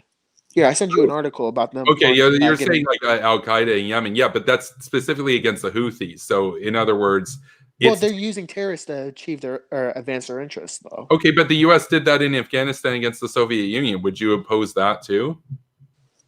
I mean, if we didn't, okay, this is gonna. If we didn't support the Mujahideen, would it be or like?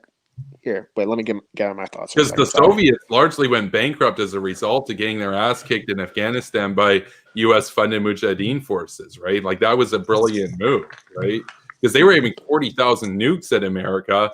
Bit of a bigger problem than some guys. Well, the only thing I'm curious about is just like Gorbachev's. There was no reason, or like, wait, Gorbachev would have became leader of the Soviet Union anyway, because I see him as the main reason why. Well, basically, the Soviet Union collapsed in a peaceful way. Okay, but Gorbachev, though, we got to keep in mind here, he wasn't some like great Western liberal spy who. Oh yeah, he was a communist, but he was a communist who thought that he would save the Soviet Union, and it turned out that they went bankrupt, that they were overstretched because of Afghanistan, and the other big factor was nationalism, and the United States and the Western forces promoting nationalism. And especially places like Poland and whatnot was a great boon to destroying the Soviet Union. And Gorbachev didn't realize that if you give these territories like Estonia and Latvia and stuff some degree of autonomy, it turns out they don't want to be part of your crappy system. He didn't see that, because he thought, well, they would love the party, man. And he was deluded. So Gorbachev, yeah, he would have come to power no matter what. But I was just thinking, like, would the Soviet Union have gone bankrupt in 1991 if it wasn't for Afghanistan? I really don't think so. There's a chance they'd still be around today. Maybe not, but they would have lasted a lot longer. I'm just thinking, like, as long as Gorbachev became leader, the chances of the Soviet Union collapsing in a somewhat peaceful way is possible. It's possible, but there's also the potential that you draw out the Cold War till 1997, but then in 1996, a miscalculation happens where they think America's firing nukes, which happened before. But it turns out couldn't that happen still in like 1993 in our timeline, though? Yes, but Russia was crippled. Russia had nowhere near the strength at that point. They were weak on morale, and their likeliness to back down and to look more critically under Yeltsin was way higher than if they were still this global superpower and everything. And they vastly had lost a big chunk of their nuclear arsenal, which had been in Kazakhstan and Ukraine, actually. And so let's say the Soviet Union survives till 97. Now you're saying, okay, we've got another 6 years of a chance of a total global thermonuclear war, versus let's give some guys in the desert some guns to bankrupt them 6 years sooner. To me, it's not even comparable. The Soviet Union was just infinitely bigger threat than anything that ever could have emerged from the Mujahideen. Even when the Mujahideen did wind up breaking away, and some went into you had like the Northern, some went into the Taliban, and some went into Al Qaeda down the road. Even in 9/11, which killed almost 3,000 Americans, if the Cold War had gone hot and you hadn't dealt with the Soviet Union and fought like hell and done everything possible to destroy them, because again, the logic of what you're saying isn't just on this microcosm. If we applied that logic everywhere, America would have lost the Cold War, because then you wouldn't have worked with Pinochet, you wouldn't have worked with the Contras, you would have just given the world to the Soviet Union, you wouldn't have done coups in Italy and Greece, you wouldn't have done any of that, you would have just let them have the world.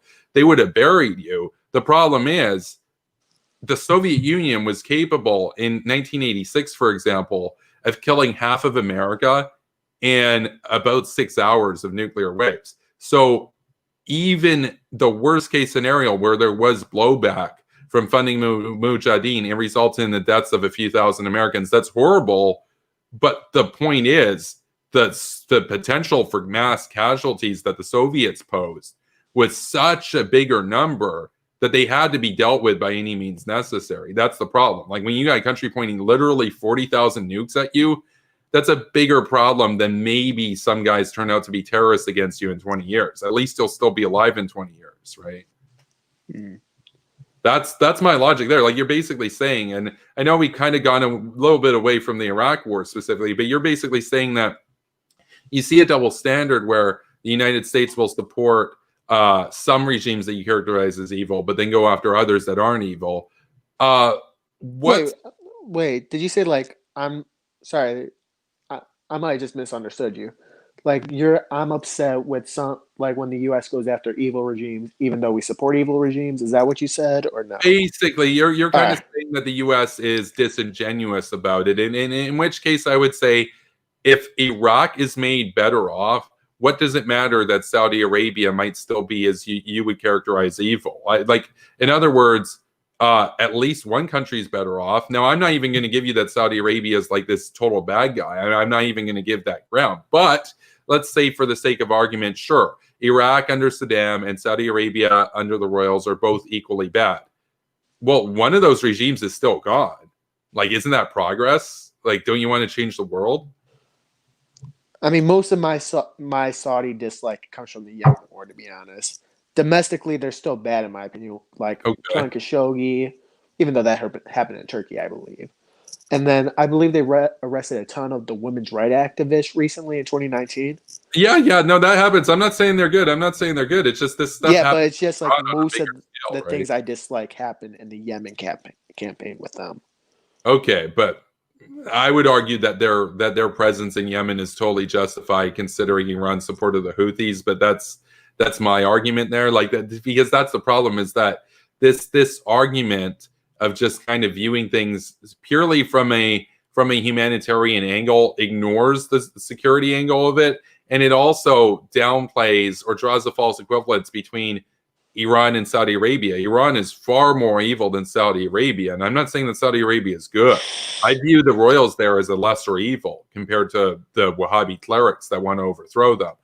But Iran is far worse. I mean, they recently killed about 1,500 people. They've been invading the Middle East. They're in Lebanon. They're in Yemen. They're in Syria. They're in Iraq. There are people in Iran that are like, end the wars. Why are we spending all of our money and sending our kids to die so that the Ayatollah can build an empire in the Middle East? Like, that's the thing. Like, the real imperialist actor here is Iran. Like, I know a lot of people say, well, America was imperialist to invade Iraq. It's like, if America was imperialist invading Iraq, Iraq would literally just be a U.S. colony right now, right? Like, there wouldn't be an Iraqi parliament. There'd be an American governor, right? Like, sorry, you know? This is probably overhyped. They said the Lebanon prime minister touts Saudi relationship after kidnapping. Did you ever hear about that? I didn't know. But they said they literally accused Saudi Arabia of kidnapping their prime minister. But okay, but Iran had a huge amount of influence in Lebanon. Like, this is the problem, is like Saudi does things that are bad, but Iran does things that are far worse and on a bigger scale. The problem is, I'm just saying that just like in all contexts, that looks bad. Okay, but Pinochet did bad things too, and he was still the lesser evil. The Contras did bad things too, but so did the Sandinistas, and they were with the Soviets. In other words, if you only work with people that don't have any dirty hands and they're just perfectly clean and fine actors, you're only going to be working with like a few countries, and the rest of the world, you've just said, you guys should go and join Russia and China now. Like Saudi, they can just be a Russian puppet, and well, Iran. I feel like if we are going to work with bad people, I feel like there should be like strict, like, okay, we're going to give you support, but it's just like, you have to fix some of these things. They are, though. Saudi Arabia is reforming under MBS. It takes time, man. It's going to take them 100 years. They're a relatively young country. Like, America is almost 300 years old or whatever, coming up on 300 Saudi Arabia formed in like Saudi After Arabia, World War I think. yeah, Saudi Arabia is like far more of like, in some senses, a social construct of just a bunch of tribes getting together. They have to deal with radical clerics and stuff. I had a guy arguing with me today on Twitter saying how, well, we should move for democratization in Saudi Arabia. And I'm like, are you crazy? They're nowhere near Don't they ready. already have like a little bit of a democracy, even though Kind it's very bad, or like not what we would consider democracy? Not what we would consider democracy, but they have some representative system there within the I heard there world. were some women who were elected to like their version of Congress. They're not like an absolute system like the SAR or whatever, but here's the thing: if you made them a democracy immediately and you didn't have like a long process of de-radicalization of the population, the Wahhabi clerics would actually win. Didn't we do that in Iraq though? They would overthrow the royals and they would turn the country into an Islamic state. Wait, I have to ask you this question though. Didn't we try to do that in like 3 years with Iraq? Like we got rid of Saddam, occupation, got them in a constitution like 2 years later, or 2005, I believe. Yeah, but you didn't have the degree of Wahhabi propaganda for decades. In all the mosques and stuff that you do in Saudi Arabia. In other words, the population in Saudi Arabia, by and large, has been exposed to far more radical propaganda for a long time. Whereas in Iraq, however, the people were exposed to the Ba'athist system for all that time, and then Baathism was smashed, and then they formed a new system. The problem is, and you came in there and laid the framework down. The problem is in Saudi Arabia, the only way that you can make that happen is if you invaded the country and basically set up like a temporary colony sort of thing and set up a new constitution. Yeah, that's what I was just curious about, because it's just like it will take 100 years, but then in the case of Iraq, they're like, and we can do it in like 2 years too, though. I don't want, like, I'm not arguing to invade Saudi Arabia. I don't think anybody's arguing to invade Saudi Arabia. No. So your argument is like, well, but in this case where you did the war, it was faster. It's like, that's actually an argument for regime change, actually. Like, that's actually a pro-war argument there, that you're saying you can expedite the progressive factors by going in there with force. I actually agree with you. No, I totally agree with you. You could do it faster in Saudi Arabia. No, I was just kind of pointing out, like, how you said, like, oh, this process could take 100 years. Well, in Iraq, we only did, like, or we try to, like, introduce them to a liberal democracy and, like, we get rid of Saddam in, like, 2003, 2005. Here's the Constitution. You guys go crazy. Hopefully everything works out. But that was too short. But you are right. It wouldn't have taken 100 years there. My argument is that there should have been a presence there, a strong presence to actually make sure it all goes well for like 20 to 30 years, just as in Afghanistan, which is less than 100 years. But in the case of Saudi Arabia, would it take 100 years if you went in there, bombed the regime, laid down the law, set up a constitution? You could probably nation build and de-radicalize the population within 20 to 30 years, which is a lot faster, 7 decades faster. But that's a pro-war argument. You're making a pro-war argument. You're basically making my argument. The reason why I don't want to do that in Saudi Arabia, by and large, is because there are bigger fish to fry where you got to deal with Russia and Iran and Syria and North Korea. So why would you go after the one dictatorship that actually wants to help you? You're just setting a bad precedent where if any other dictators want to work with the U.S., you're saying, no, you're a dictator. We won't work with you. It's like, no, if you're a dictator that works with the U.S., that's good. You get to be last on the chopping block then instead of first on the chopping block, right? Like, but it goes to that line about like what Christopher Hitchens said, which is like, but make no mistake, just because you don't have all the money and force in the world to just invade everybody at once doesn't mean you aren't going to come for everybody in time. I don't think a war with Saudi Arabia is necessary, because by the time you're done cleaning up the rest of the world, Saudi Arabia is already going to look a lot better than it does today, because this would be like 40 or 50 years on when Russia's a democracy, pro-West, China's under Taiwanese administration, etc. North Korea's long been nuked and whatnot. Like, this is if I was in charge, right?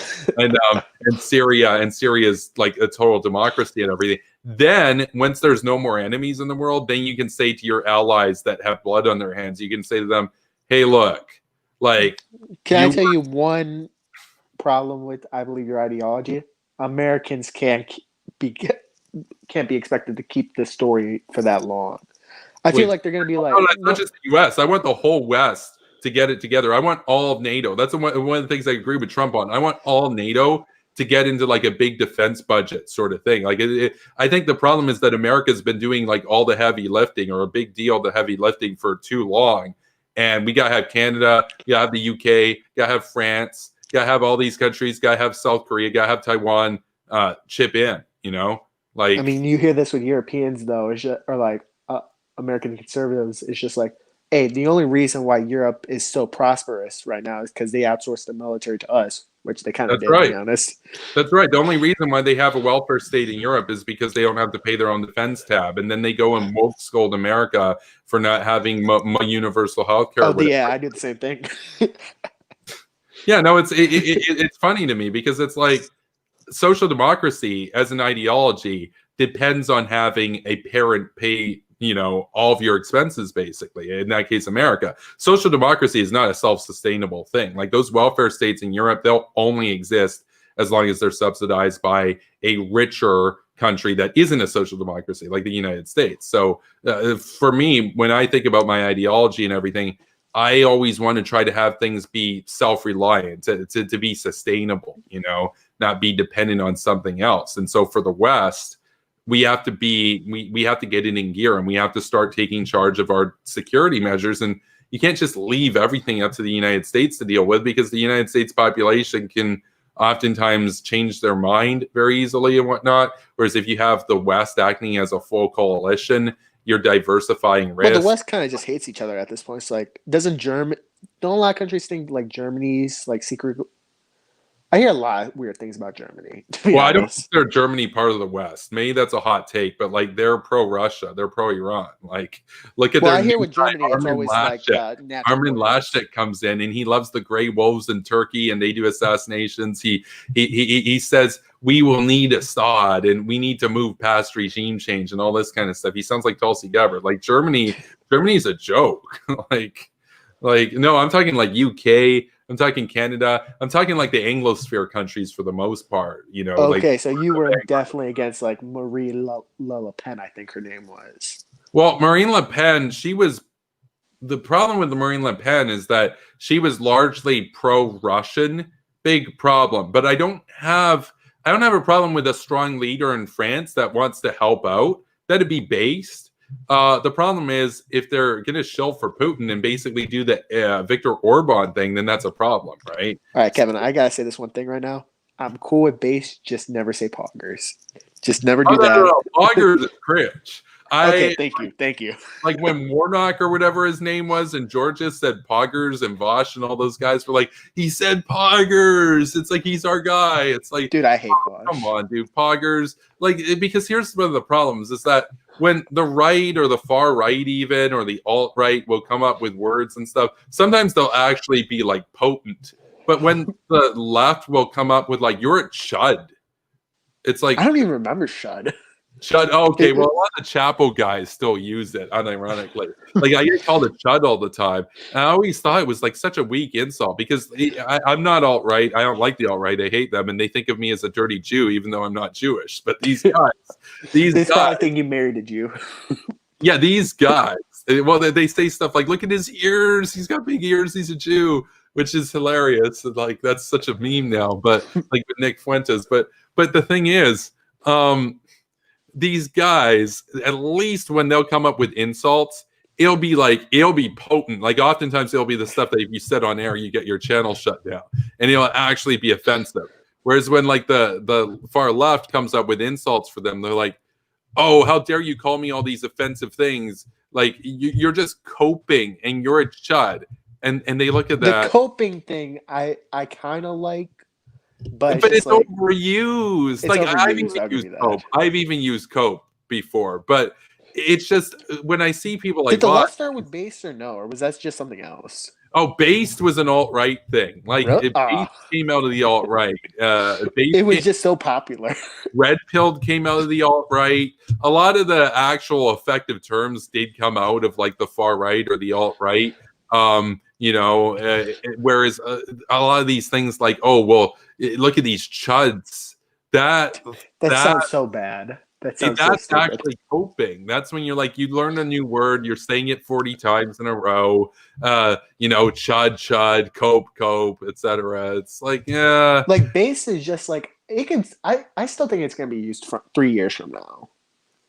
Yeah, It's just- for sure. Based Yeah. isn't going anywhere. And one of the reasons why is that based is one of those words where it's not onomatopoeia in the sense that it sounds like what it's trying to convey. It's just simple. Because based is ultimately like a silent characteristic. It can I feel be like my parents are hearing me say all these words and think I'm having a seizure. But the reason with based, the reason why based is going to stick is because if you just pronounce it, it just sounds strong. Based, like it's just the way that the B rolls off the tongue, like buh. Just something about that it's potent, and I don't think it's going away. In a way that chud sounds goofy. I didn't hear it before, and it sounds terrible. Oh, it sounds bad. Cope is a little bit more catchy, but based. Cope like, was. I would say this. Not trying to emphasize it. No, this is the problem. Cope was good for a while, but it was overused. Based way overused.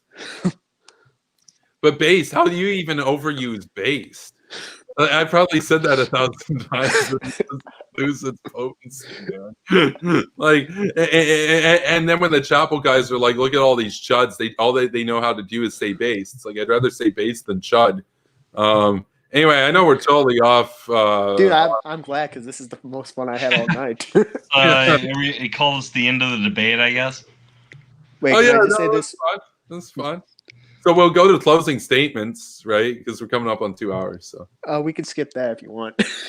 Oh, okay. Yeah, probably no need. Okay. Well, there you go. Audience can determine who won and stuff. By the way, to Ohio Leftist, he gets the right to mirror this over on his channel. By the way, do you have a channel? Like, where can the people follow you? I don't have a YouTube channel. I just felt like I want to have an argument with this guy. Yeah. Well, no, I appreciate it because that means you, by the way, have proven yourself to have far more courage than June Shuan had, who not only blocked me, but she's blocking anybody who messages her or tweets at her to say, would you please unblock Kevin Castley? Blocked. She doesn't want to have a debate or anything. She dislikes you that much. Nick Fuentes will not debate me. He will not debate me. He was one of the first people who ever blocked me on Twitter when I had like 100 followers or whatever. He won't debate. But you come on here and you debate. So you have more courage than all these. I'm going to be honest. It's my first time I debated somebody like this. I feel like I did a bad job. I'm going to be completely honest. Yeah, but like here's the thing, right? You don't do YouTube every day. So yeah, that's literally what I told. Like I'm in Discord and I've told my friends, like, you know what? I feel I feel like I'm right, but it's just like I feel like I'm not quick or whatever. Or well, like, no. I can't think of something on the fly. I feel that you're wrong, but you know, on your arguments, but I appreciate your confidence and your courage to actually come here and debate a guy who, you know, like I think we would probably both agree generally has better rhetoric skills and stuff, because I do this all the time. Oh yeah, because I was stammering out my words for a while. I take church, like, because if it was reversed, and I never really stream or anything, you can watch my first streams. I had my mic backwards. I was stuttering. I was interjecting all the time and stuff. And it was kind of a mess. And so if I went and debated somebody then who was like, you know, does YouTube every day, does streams and videos literally every day, even if I'm right, I'm going to have a disadvantage against them, right? So, and in that sense, I can appreciate your courage to actually come on here and debate, because Ian Stevens, he was all brag and tough about how, oh, I'm going to destroy Kevin Castley. I'm not going to embarrass him. And he's an idiot and all this kind of stuff. And I got into Harvard and he didn't and all this. And then he backed out. And then he blocked me. And now he's blocked me 3 times because he'll unblock me thinking I'm going to let it go. And then I'm like, when are we debating? Like, you literally agreed to debate. He said he needed to wait 3 weeks for a school computer. Whereas you said to me tonight, if I recall, you said, can we just do a brief thing to just check to make sure that our mics work? That was it. There wasn't, hey, we need to wait 3 weeks because I need to get my school because computer. I was willing to do this earlier too, because I was just like, but you said like 11 o'clock. I think you're Pacific. It's 3 hours from here, so it's gonna be like 2:30, like a.m. And I'm like, dude, I'm gonna be tired. I'll be even worse. but then you said, but then you're like, okay, but like my mic may be kind of bad or whatever, but like let's debate and everything. Ian Stevens just like, and by the way, Kanzik actually offered to buy him a laptop so that he could debate me, and he blocked him. So obviously it's not that. Obviously there's a different issue there as to why he can't debate. This is a message to Ian Stevens. You got a guy here, Ohio Leftist, who came on, who wasn't sure if his mic quality was good or whatever, came on here and debated, and we had a good debate, and we kind of got along for some of it at least. Ian, we're waiting. Anytime, I'll stop the school computer memes if he comes on and actually does the debate. So, yeah. So, and that's actually some common ground. That's actually some common ground that I have with the leftists on Twitter these days, is that we both agree that Ian Stevens is a total grifter. So. I don't even know who he is. Like, how popular is he? You are blessed to not know who he is. I would actually say even more than Nick Fuentes, as much as I despise him, he's worse ideologically. But in terms of just people on Twitter, he's the most vapid Twitter personality. Dude, I'm just gonna tell you like the two people who probably shaped my ideology the most, and you're gonna hate this. Yeah. Kyle Kalinske and Shoe on Head. It's Kremlin Kyle and Brainlet June. No, but that at least tells me something, which is that you might not be as dug in as the fans of like Nick Fuentes or, for example. But this is the thing. The thing that sucks that I realized like 30 minutes into this debate. It's like I'm not that most argumentative of a person. Oh, no, that's fine. Actually, if you watch some of the debates on this channel recently, except for the one with Neo Konosuke, actually the most heated debate I've done since the Dylan Burns debate was against a guy who claims to be from my ideology. And he came in here and he's like, you fucking monkey, and all this kind of stuff. Okay, I think he was trolling. I think he was drunk, but he definitely doesn't like it. But and he admitted he was drunk. But then you got people like Nazbol, Uncle Thomas, for example. We debated. And it was polite and everything. We had Alexander Shepard, who defends the Ayatollah regime and everything, and was one of my original haters. I think he was like the first hater of my meme page back in January 2019, and when we had like only like a couple hundred followers and stuff. And he was like, "Oh, you're like a pro-war neocon warmonger and all this kind of stuff." Did I ever tell you how I got introduced? Oh yeah, I did tell you. Wait, how did you find me? I forget. There was this girl like Sarah Peachy or whatever. Oh, it was Peach. That's right. You did mention it was she's on as Blueberry Leia. She's like in the Star Wars and stuff. Yeah, she was on the show once. She's pretty cool.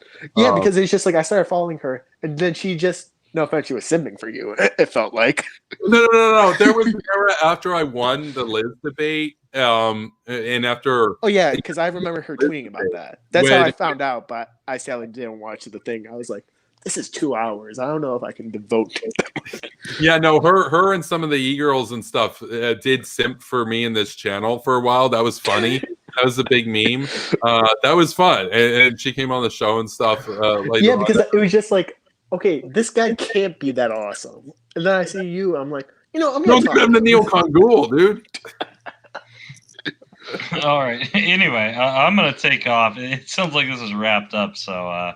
Oh yeah, no. Anytime you want to debate on something else, by the way, Ohio Leftist, feel free to just message me and say like I want to debate on something else, because we've had other debate requests.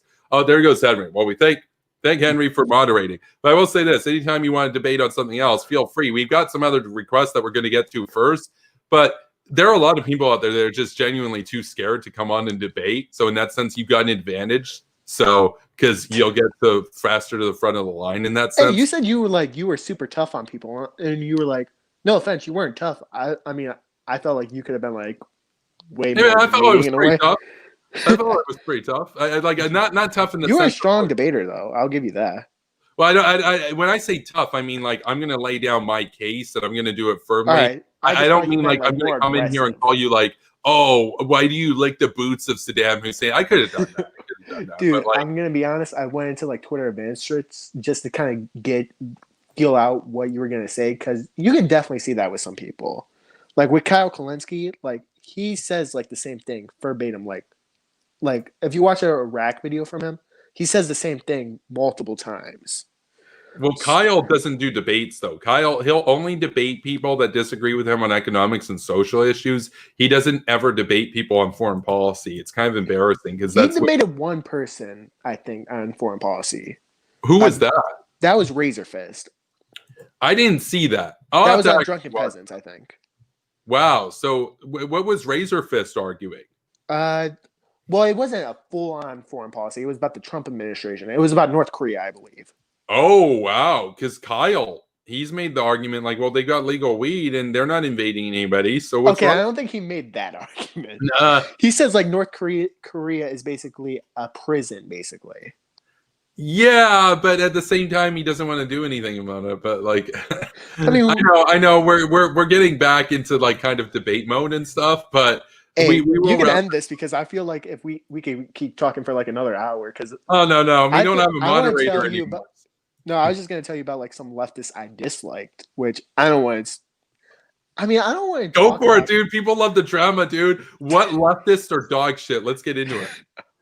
Let's go, because I can tell you people on the right that I despise that are total trash. We can do that too. No. Let's do it. We're actually going to draw this out like another 5 to 10 minutes.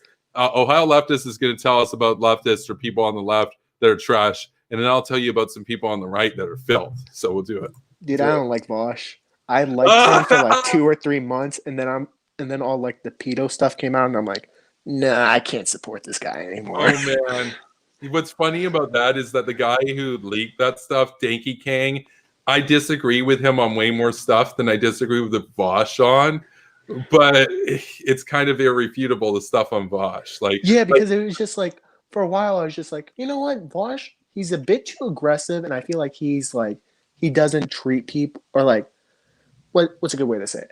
Oh, he doesn't give people any like benefit. Well, yeah, no benefit of the doubt. He's gotten nicer. He's more polite as a debater these days. But I've seen some of his early debates, and he'll get super heated. I got super heated in a debate with Liz, for example, right? But actually, I was a bit more calm than I could have been. But with Vosh, for sure, Vosh I think has definitely kind of simmered down a little bit lately. I mean, he got banned from Twitch for saying bomb Israel or something. He said he wanted to nuke Tel Aviv. So I guess that's the one thing that Vosh and I might agree on is that he's hashtag nuke pilled. It's just he's nuking the wrong country, in your opinion. wrong country, dude. It's like that because that's the thing people have said. They're like, I literally had one of these guys who was a fan of Bappin. I don't know if you know Bappin, but he's the guy who wants to nuke Russia.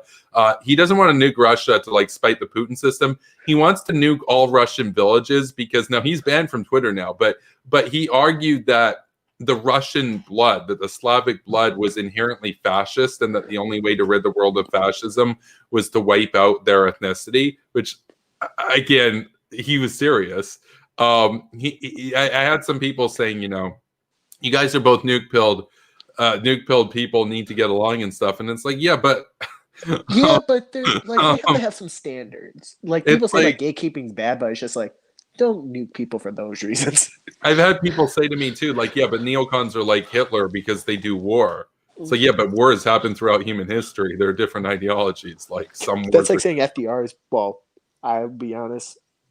I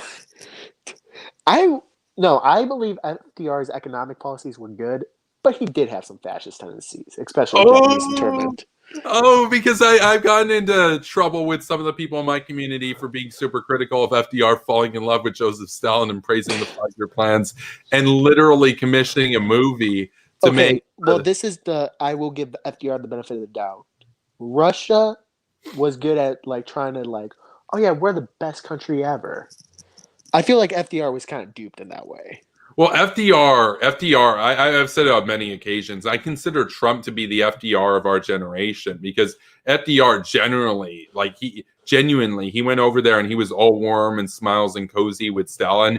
And I'm not saying don't work with the Soviet Union against Hitler. Churchill did. He wasn't warm about it. He was just straight up like, you're evil. This is a strategic partnership and we'll deal with you next. Whereas FDR was like, Daddy Stalin, I love what you done with the 5-year plans, man. And like those guys, Bukharin was totally a Nazi spy, bro.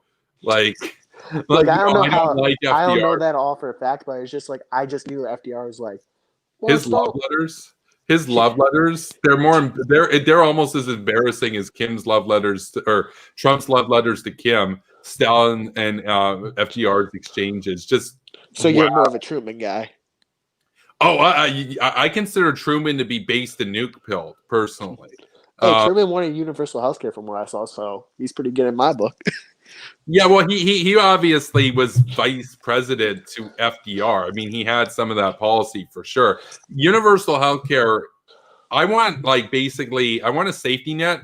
Ideally, you'd have a system of basically kind of similar to like what George has got or whatever, where you've got like private insurance, but everybody's entitled to private insurance basically. So you don't run into the problems of just government bureaucracy stagnating. So you keep market pressures to make things competitive and bring prices down.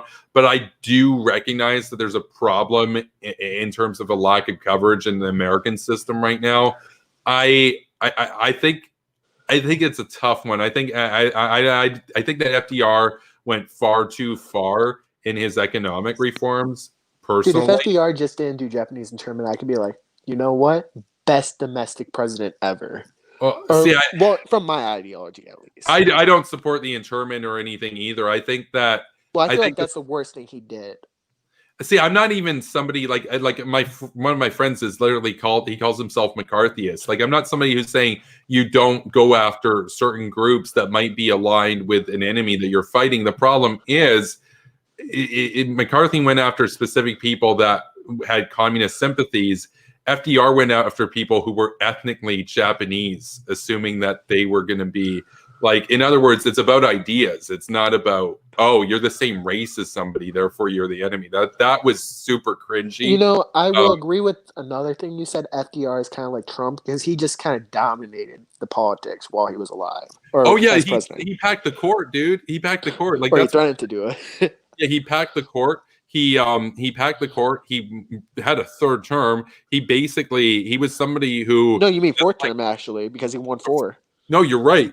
You're right. He had a full third term. The thing I'm curious about, and I wish happened, I feel like if he was alive, well, I feel like the Cold War might have been worse, but from what you're saying. But it's just for sure, he wouldn't have contained the USSR. Like the USSR would have gone to just France. Think about it like this: ended the Great Depression, ended World War II. He would have been like the most popular man alive, I think. Brought the troops home. Would have been super dangerous because he would have been the most popular. You're right. He would have been very popular, and he would have been out there saying how we need to get along with Stalin and how we need to understand, like, Stalin. We might have some disagreements with him, but he's done good work for the Russian people. Whereas when Truman came in after FDR died, he came in and he said, "We are containing you. This is a Cold War. Make no mistake. Just because we were allies against Hitler doesn't mean that you're a good guy." I in that sense, I'm totally glad that it was Truman that came in when he did. But so you mentioned Vosh. You don't like Vosh. Are there any other lefties out there that you don't really like? Because you mentioned you like Kyle, and you like. What do you think of Jimmy Dore? What do you think of Jimmy Dore? I feel like I feel like he attacks the like AOC and like the progressives too much. I'd say that I'm not a big fan of him, or like he was never like somebody I was like, okay. Let me be honest.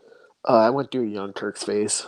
So did I. No. I'm totally honest about that. I watched them from 2007 up to about 2017, roughly, almost every day. So, dude, it was more like 2016. These guys seem interesting, and it was just like as soon as they started shilling for Hillary, I'm like, okay, I'm not a huge fan of this. And then like 2017, I kind of left them. They did the same thing for Obama too, by the way. I remember watching them in 2007 saying like how like Obama's not really that progressive and stuff, but then when he was running against McCain and everything, they're like, we got to support Obama. And then they did the same thing with I was way too young for that stuff. I was like, no, fair enough. Dude, I was like 7, I think. Oh shit, okay. So dude, like, I was like, dude, I'm 19 right now. Wait, you're 19? Oh, that's right, you're 19. I'm 27, so like yeah. Yeah, that's one of the other reasons why I'm like, okay, this might not be the best idea.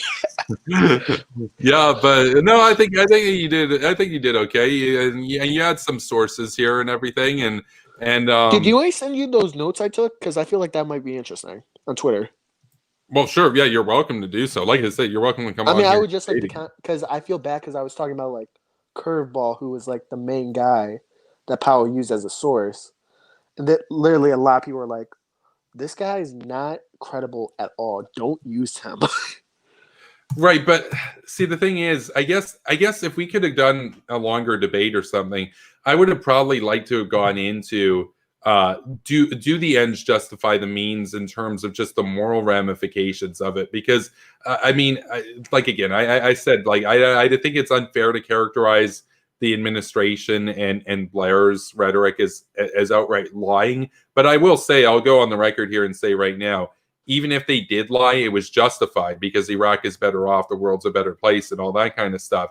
That's my stance on it. Like, I agree with like Leo Strauss on that there is such a thing as a noble lie, and sometimes leaders have to lie to their people so that they can protect their people and whatnot. And that's on the people for not recognizing what must be done. That's my stance there. But we are going back into the debate. But what I was going to kind of ask you was, you mentioned Jimmy Dore. But I guess the last sort of leftist that I wonder how you might kind of have an opinion of would be, what do you think of AOC then? Because AOC... I like AOC. I feel like she's a generally good person who's actually trying to fight. I feel like the only problem with her is like, well, maybe if I be nice to these people, maybe in a while they'll start to go with my agenda. Yeah.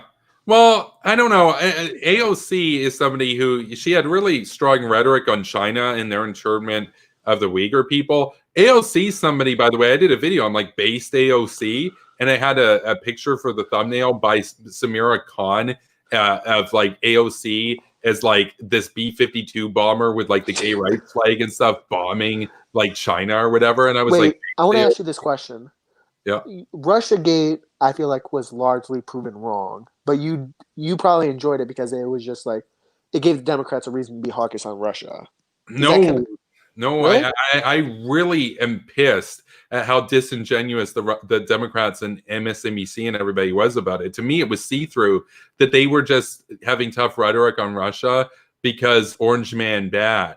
There's a reason I support the Republicans, because they've been consistently tough on Russia for decades. And yeah, because there was that 2012 debate. Like, what was that Mitt Romney quote or Obama? The Mitt Romney quote was, "Russia is our greatest geopolitical rival." And Obama said to him, the 1980s called, they want their foreign policy back. Yeah. And he was implying that the Cold War was over and that we can just be buddies with Putin.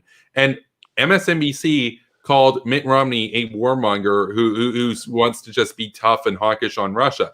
Then the Orange Man becomes president. And they're like, Russia is the greatest geopolitical threat and everything. And I'm like, look, you guys aren't wrong here, but yeah, I'm going to say you guys are fake as hell. I would disagree, though, just at the point with China being worse. No, I'll say this. And we can have an actual debate, by the way. On the thing about Russiagate, I'm totally down. I feel like it's fake. I completely agree with that. No, I don't think it was fake, though. I think the Russians did interfere, though. Like, well, I mean, like Trump, some people were saying like Trump's a Manchurian candidate or whatever. Yeah, no, absolutely. Absolutely. His own son admitted that they got the funding for their golf courses in Scotland, for example, from the Russians. They owe big money to the Russians. That Trump is an admirer of Vladimir Putin. That Trump, on the stage at the Helsinki summit in 2018, said, I trust the KGB, I trust the FSB, which is basically the KGB, over the CIA, because he thinks that the CIA is my deep state or whatever. No. The Russiagate thing is real. Did they change votes? No, but they hacked into 30 states' voter rolls, and they waged a propaganda war against America to boost Trump. Putin even admitted he supported Trump afterwards. Now, the funny thing is, it's just like Putin also I'd rather have an actual debate on this. So you're welcome to come on for a debate, like sometime probably like next week, where we could hash this out. But as far as the Democrats, though, they're full of it. And when Biden comes in, they're going to go back to being super soft on Russia, and Republicans are going to be the hawks that they've always been. So in other words, the natural tendency of Republicans is be hawkish, and then Trump is an exception to that. And then the natural tendency of Democrats is be dovish or pigeons. But then Trump's an exception because Orange Man bad. You'll notice they're still anti-war with Iran. They're still like, oh, he's trying to. Oh yeah, but they're more pro-war with North Korea now because they're like, we can't talk to these people. No, but that's the thing. That's why they're not reliable. They're not consistent. They're not neocons. Now AOC funny enough, AOC is actually outside that bubble. Here's something I'll say about AOC that you won't hear me say very often on this show. AOC is actually more consistent than most of the mainstream Democrats, and her foreign policy stance, she could actually be potentially more of a humanitarian liberal hawk than the mainstream Democratic establishment that will just do whatever and support or oppose whatever despite the Republicans. I think AOC bases her policy regardless of what the Republicans are doing in a way that I can't say about Chuck Schumer or Nancy Pelosi. All their stuff is just the Republicans live rent-free in their head. I don't think Republicans live rent-free in AOC. Oh, yeah, because this is the thing with like progressives, I will say. They hate the Democratic Party. They hate the Republicans more, but they're not just going to openly side with the Democrats against the Republicans. No, that's true. Now, I'm not a progressive or anything, but to see AOC actually make a strong argument against China, I welcome that. And I'll say this, just because she's there was Rashid Tlaib, I think, or Omar, who've also condemned the Uyghur camps too. Of course, Muslim, Omar's a bit disingenuous about that. I don't like Omar, but AOC I think has a lot of potential. You're angry about the Israel stuff with Omar, I think, right? I can't get no. AOC is just ignorant on the issue, and I think that she can be persuaded to support Israel. Omar's a lost cause. AOC actually, I'll say this: I've talked about how like there should be a potential paleocon alliance with neocons where they get domestic policy and neocons get foreign policy. I think that could work. That's like what Reagan had. Okay, wait, I want to say this because this concept always annoyed me. What's that? Conditional unity. I'll work with you when it's convenient, and then I'll fight you when it's not. That's how everything works. Yeah, but it's just like I hate like, oh yeah, we're gonna have paleo liberty or not liberty, unity. Basically, work with them whenever it's convenient. But it worked. I just hate the terminology because it just implies like, well, we're I can't talk. A permanent alliance now. No. I know what you're getting at. I want to be clear on the record here. I'm not a paleocon. After I know. Enemies are dealt with, and you deal with Russia and China, then the paleocon alliance is off, and then we come for them and we win the culture war against them. It's just a short-term thing to secure our interests. They don't have to take the deal, by the way. It doesn't look like they want to take that deal. Most of the paleocons hate me. Most of them think of me as like a dirty degenerate or whatever, that kind of stuff, who just wants to die for Israel and all this kind of stuff. It's stupid. But hey, wait, quick question. Yeah. I want to hear more about the rightists you hate, or like right wingers. Yeah. I guess this is a good segue to that. And yeah, we'll do it for like 10 more minutes. This debate went a little bit longer than we had planned, but I think I was thinking like an hour. No. I mean, people like it's like Billy Blank said, let's get swaggy. Arthur says, I love this debate. And Arthur said, what else did he say here? He said something like, I love drama. So here's the drafts. I think I hate Nick Fuentes, right? I think like that. Yeah.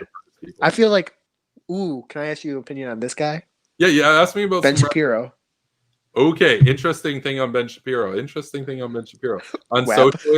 social issues, back in the day, I actually called him a petulant child over his review of The Shape of Water, which I regard as a phenomenal film. And he was all triggered by like the fish. Oh yeah, I forgot you're a movie reviewer too, right? I'm a film reviewer. Yeah, that's right. I've got over 300 film reviews over on Letterboxd. So. Yeah, because I think I clicked on your link thing and you said like film review, and I'm like, dang, I got some content to watch. No, a lot of content. I do have a film channel out. Arthur actually in the chat. He's the one who does the graphics for the channel. We might be delayed on this, depending. He is going to be doing the graphics for the film channel. We've been commissioning Arthur to do graphics and stuff lately and everything. And so that's part of where the Patreon money goes, is to fund Arthur to make graphics for the channel and the network. I listened to like 4,000 albums last decade and stuff, so I review music and stuff too. I haven't really gotten the time to actually make videos for those channels yet, but I'm going to. But I do have about 300 written reviews that you can check out on Letterboxd. I was a lot less a fan of Ben Shapiro at the time. I still disagree with Ben Shapiro on a lot of social issues and whatnot. On economics, he's generally pretty good. I would say he's a bit too neoliberal for my taste at the end of the day. I think a successful neoconservative movement needs to be more protectionist and more serious. Ben Shapiro struck me as more conservative, or like neocon in a way. He defended the Vietnam War, which is unpopular.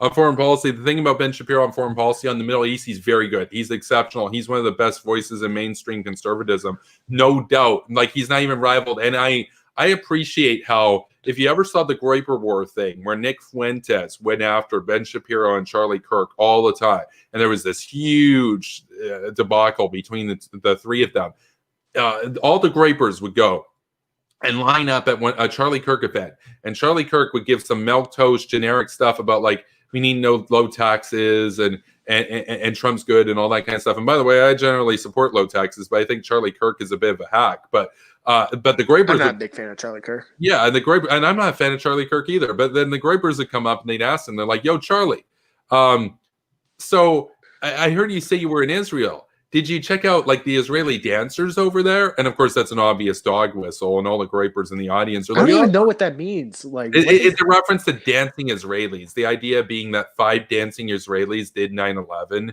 That like after 9/11 happened, some guy in New Jersey saw 5 dancing Israelis celebrating it. It's freaking dumb. And all the Groypers are like, this proves that Israel did 9/11 and stuff. It's freaking dumb. But Charlie Kirk his answer to that was, oh, yeah, no, the great dancers. And like the girl who's like taking questions is just smiling and stuff. And I'm looking at this, I'm like, God damn it. Why do you have to be so clueless, Charlie? Because the Groypers, they just overran him and just dog whistled and he didn't know anything. Ben Shapiro, to be honest, I'm going to give him the benefit of the doubt because it's just like, I didn't even know what that was. No, I know, but like Ben Shapiro, in contrast, they tried this with Ben Shapiro, and Ben Shapiro's just like, you're an anti-Semitic piece of shit, basically. Like, hey, Ben Shapiro, he's on the ball. That dude knows how to debate. That dude knows. Like, you can't gaslight Ben Shapiro. Ben Shapiro knows what you're doing.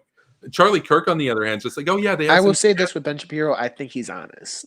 I believe 100%. People call him a grifter. I'm like, what? How? He's always been a principal conservative. Dude, the thing that pissed me off about him, or like, I still kind of hold it against him because it's just a belief that I feel like you should never have. He said, like, civilian casualties, okay by me. And I'm like, you should never be okay with that. Wait. He said that in like 2004, though. No, collateral damage. He was talking about collateral damage. He wasn't saying go in and kill civilians. He was saying that. But it's just like, collateral damage, okay by me. It just really seemed bad in my opinion. Well, I disagree with that. I think every war has collateral damage. But it's just like it just seems like a huge thing where it's just like, don't be concerned about it. I don't really care if it happens like today, tomorrow. It just seemed like really like a moral thing to say. Can you at least agree with that? No, I disagree because if you get too squeamish about collateral damage, that's cool. You can go into literally any other profession, just like don't run for national leadership because you got to make tough decisions if you're in charge. It's like with Elizabeth Warren, she doesn't want to use nuclear weapons. It's like, okay, that's fine. Go and be a dancer. Go and review. Look, music. I will say this though: the moment we need to use nuclear weapons, I feel like we already lost.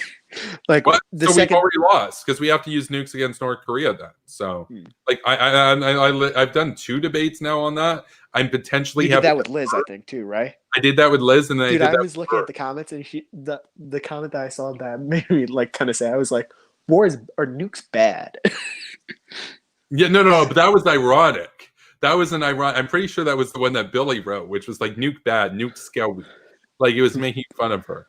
Hey, I want to show you this video because I'm gonna send it to you on Twitter.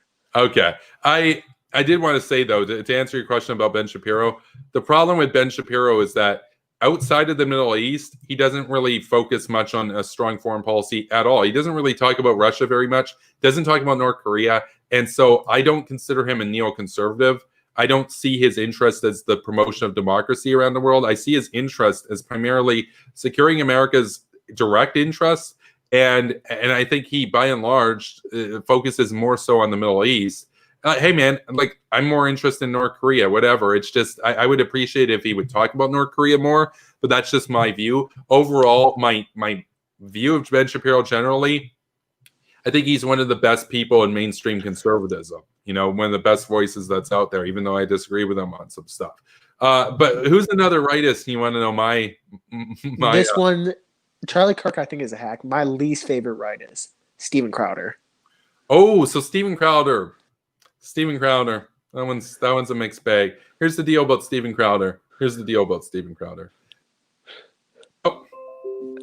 You can tell it's serious because I think you said here's the deal with Steven Crowder like 3 times. Okay, so yeah. We lost my internet for a split second, but we're back. So Here's the deal with Steven Crowder. I guess that's number 4. The dude is straight up a bigot. He's straight up bigoted. But on economics, he's pretty based. And I do find his sketches of like Young Turks and stuff to actually be pretty funny. I mean, his stuff about Cenk with the union stuff, we were talking about that on the show the other day, how like Hassan Piker didn't get fired for saying America deserved 9/11. He got fired for trying to do a union at the Young Turks where they woke scold everybody else for not having unions. No, Shapiro's stuff, or not Shapiro, Crowder's stuff on that is generally pretty good, but he is a bigot. So on social issues, he's by and large a joke. On economics, he's okay. Some common ground. On foreign policy, he's a bit of a hack. And I don't really think he has a serious foreign policy. But I think most of what he does is just basically with the intent to own the libs. Whereas for me, I'll work with AOC. I'll give AOC credit. I'll give Trump credit if he gets stuff on Iraq. I'll give it's AOC just like he just strikes me as like, I don't know why. It's just like he strikes me as I can't say that word, obnoxious and wrong a lot of the time. Oh, he's obnoxious. He's totally obnoxious. But so is Jimmy Dore. Like the left has their people. Oh yeah, I don't even like Jimmy. Well, I mean, like, I thought Bosch was like too like obnoxious for me at some points, and then like Steven Crowder was like, who do you think is more obnoxious, Steven Crowder or Bosch? These days, they're both way calmer than they used to be. Like, because I used like to in their like younger that. days, they were hyper energetic whippersnappers, as the kids would say, right? You know, Dude. Boomer Castley, right? Dude, I'm gonna tell you about another guy, but this guy's weird. Hunter Avalon, because he did a 180. He did 180, yeah. Dude, I'm gonna say this. I was triggered. I was watching like one of his Muslim videos, and I just turned it off because I'm like, I can't deal with this guy. This was like back in 2017, obviously changing like 2019, 2020, or 2020, 2021. Yeah, I gotta be honest. I've never seen a Hunter Avalon video. So in that sense, I have no comment on it. So I'm aware that he did a 180 and stuff, but another guy is like Destiny. I really don't know that much about Destiny, but I'll ask you because you're on the left. What's your view of Destiny? Dude, okay. I'll be honest. I've only watched like 2 of his videos. Yeah, but the 2 videos was him shitting on Kyle Kalinske, and it just might be because I'm biased, but it's just like this dude just strikes me as super I still can't say that obnoxious, word. right? Like aggressive and just like say toxic.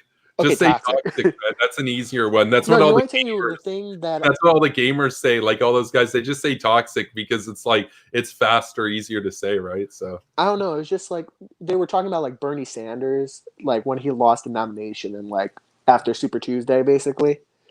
It was just like he wasn't even like, or like he was angry that some leftists were angry that like the centrist left kind of all aligned, or like.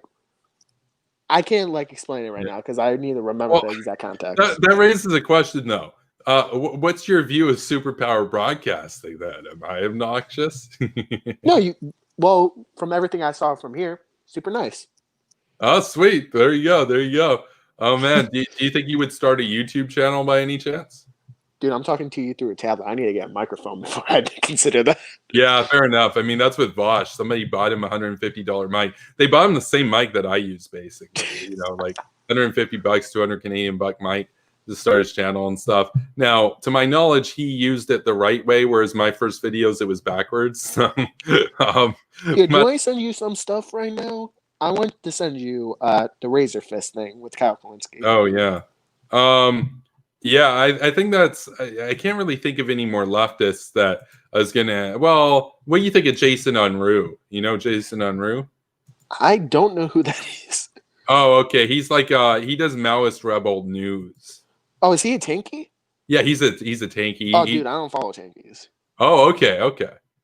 Dude, did you really think like tankies literally just? Well, you watch Vosh. Well, Vosh literally criticized said the Soviet Union was evil. I think. Yeah, but he said that Castro was. He said that Castro. Yeah, he defended Castro.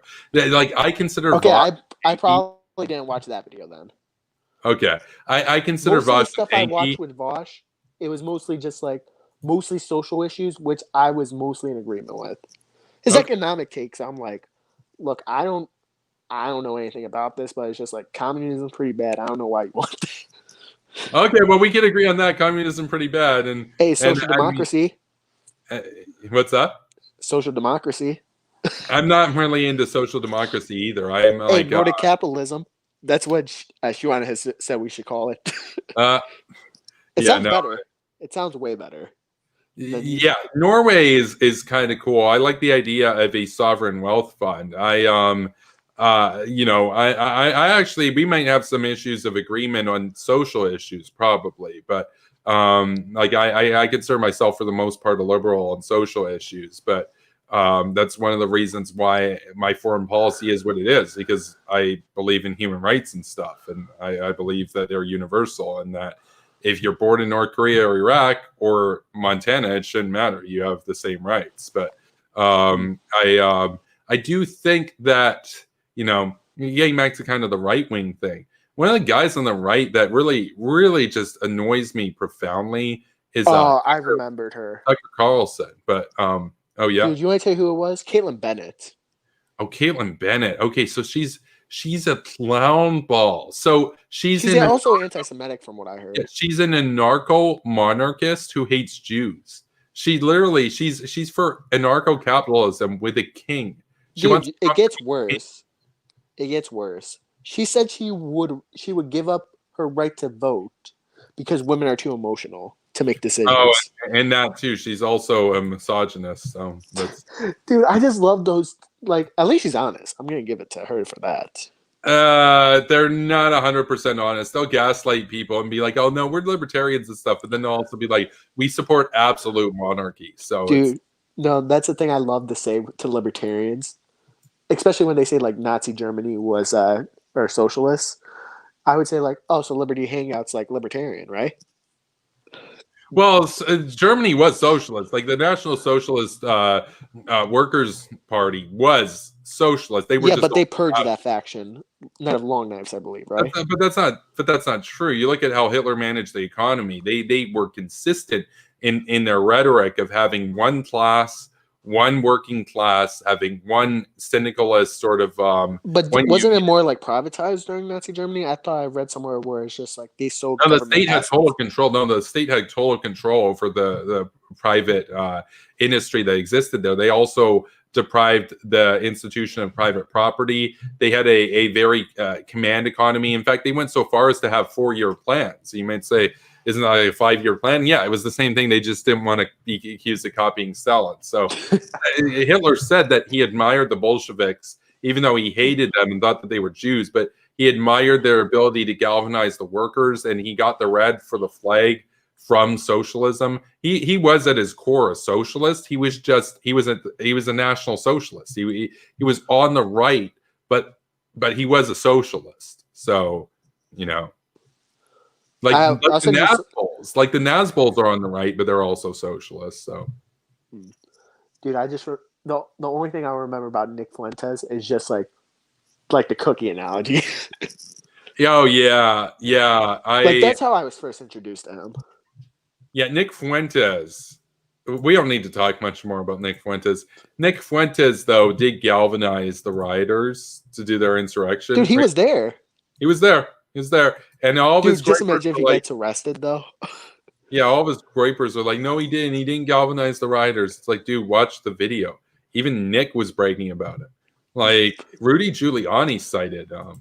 Dude, that's such a stupid thing. Like, you don't, no, this is the thing that somebody said before. Like, oh, Trump, like, you don't check your sources. You don't see, like, ooh, Nick Fuentes, he was there.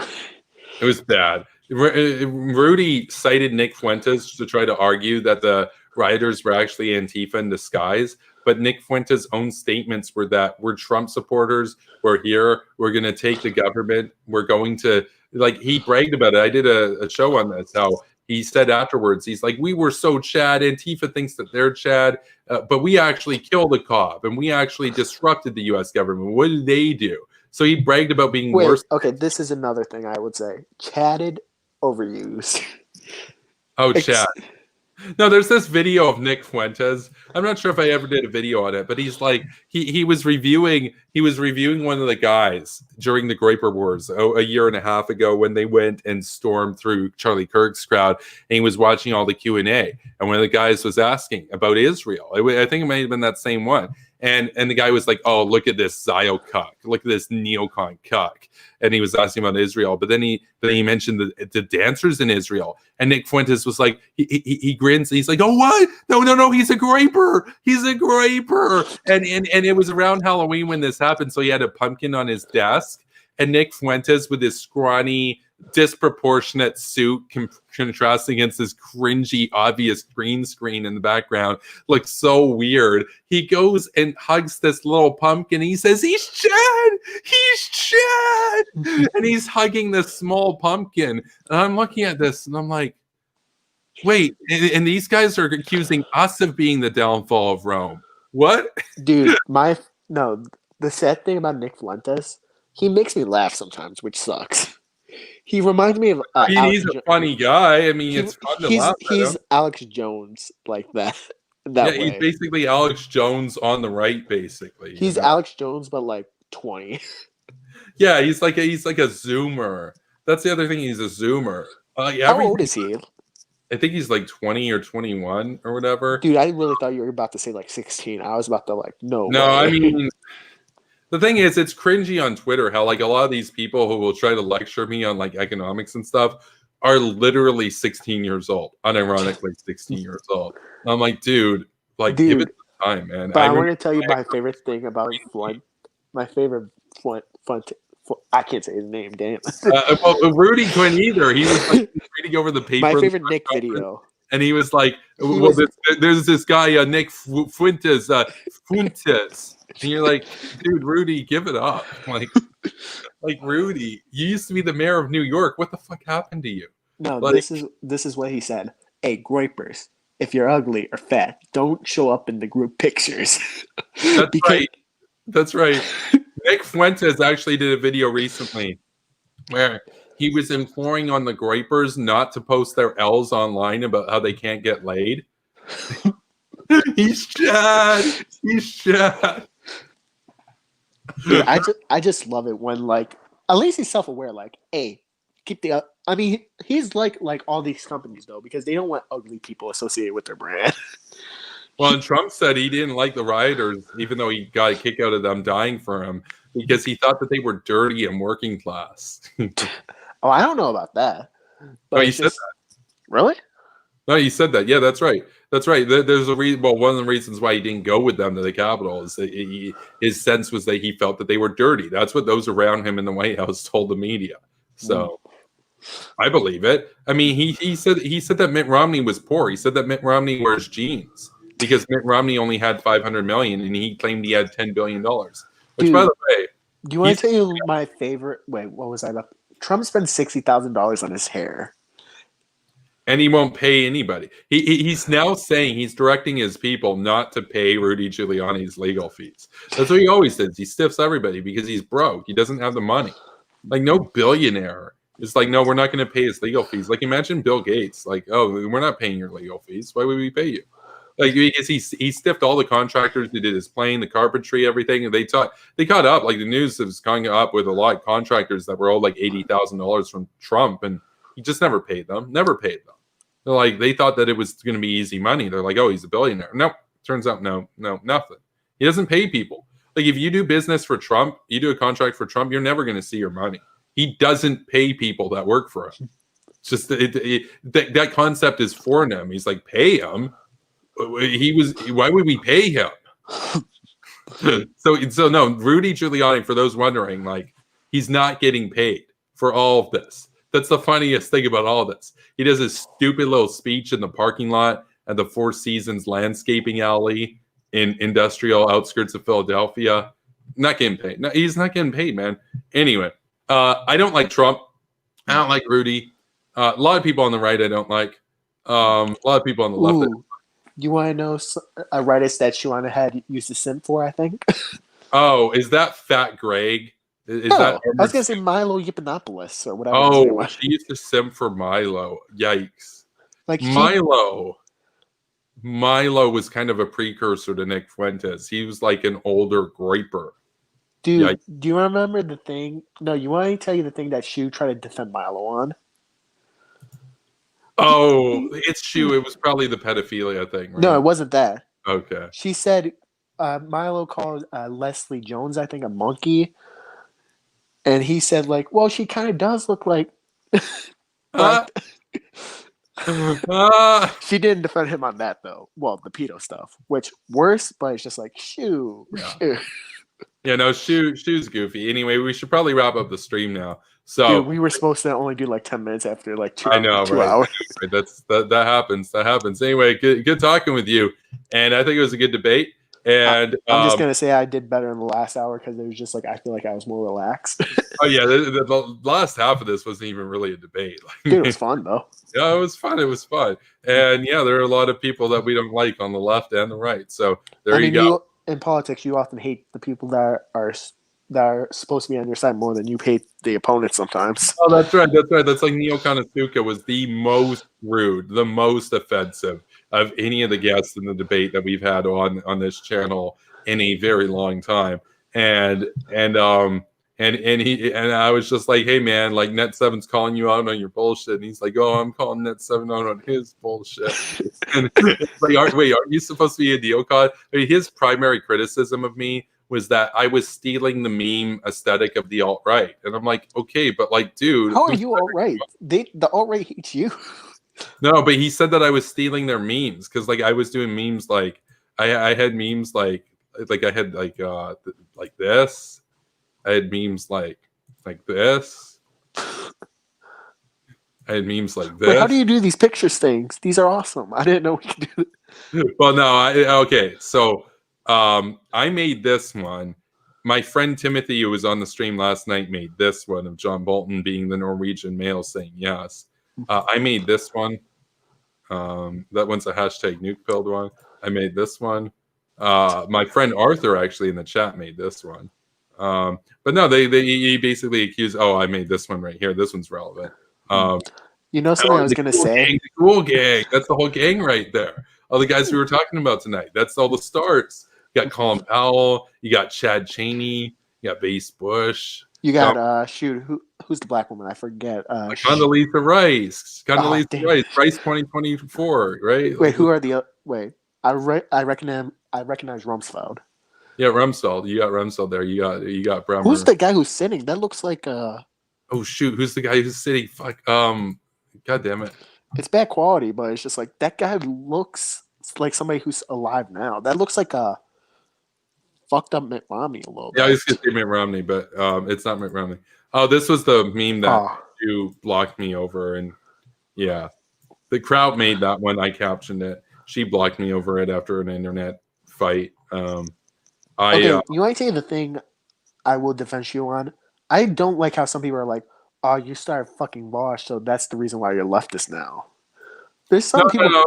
She wants to be a communist. Like she big tweets, dude. She's on the left, man. She's far left. No, she always struck me as like social No, you want to tell you what I remember? Bosch was shitting on Vosh was calling out like Nordic countries, saying like, "Oh, they're not that good," and Shanahan was pissed off with him, pissed off enough to go on his stream. She got more radical with time, though. Like she's more radical than even Vosh these days, from what I gather. So I don't know if that's the case. Look, Vosh was radical. I watched Vosh. I used to watch TYT to keep up with my opponent's arguments. Now I watch Vosh because he's more entertaining. Cenk's just a blowhard buffalo, basically. So.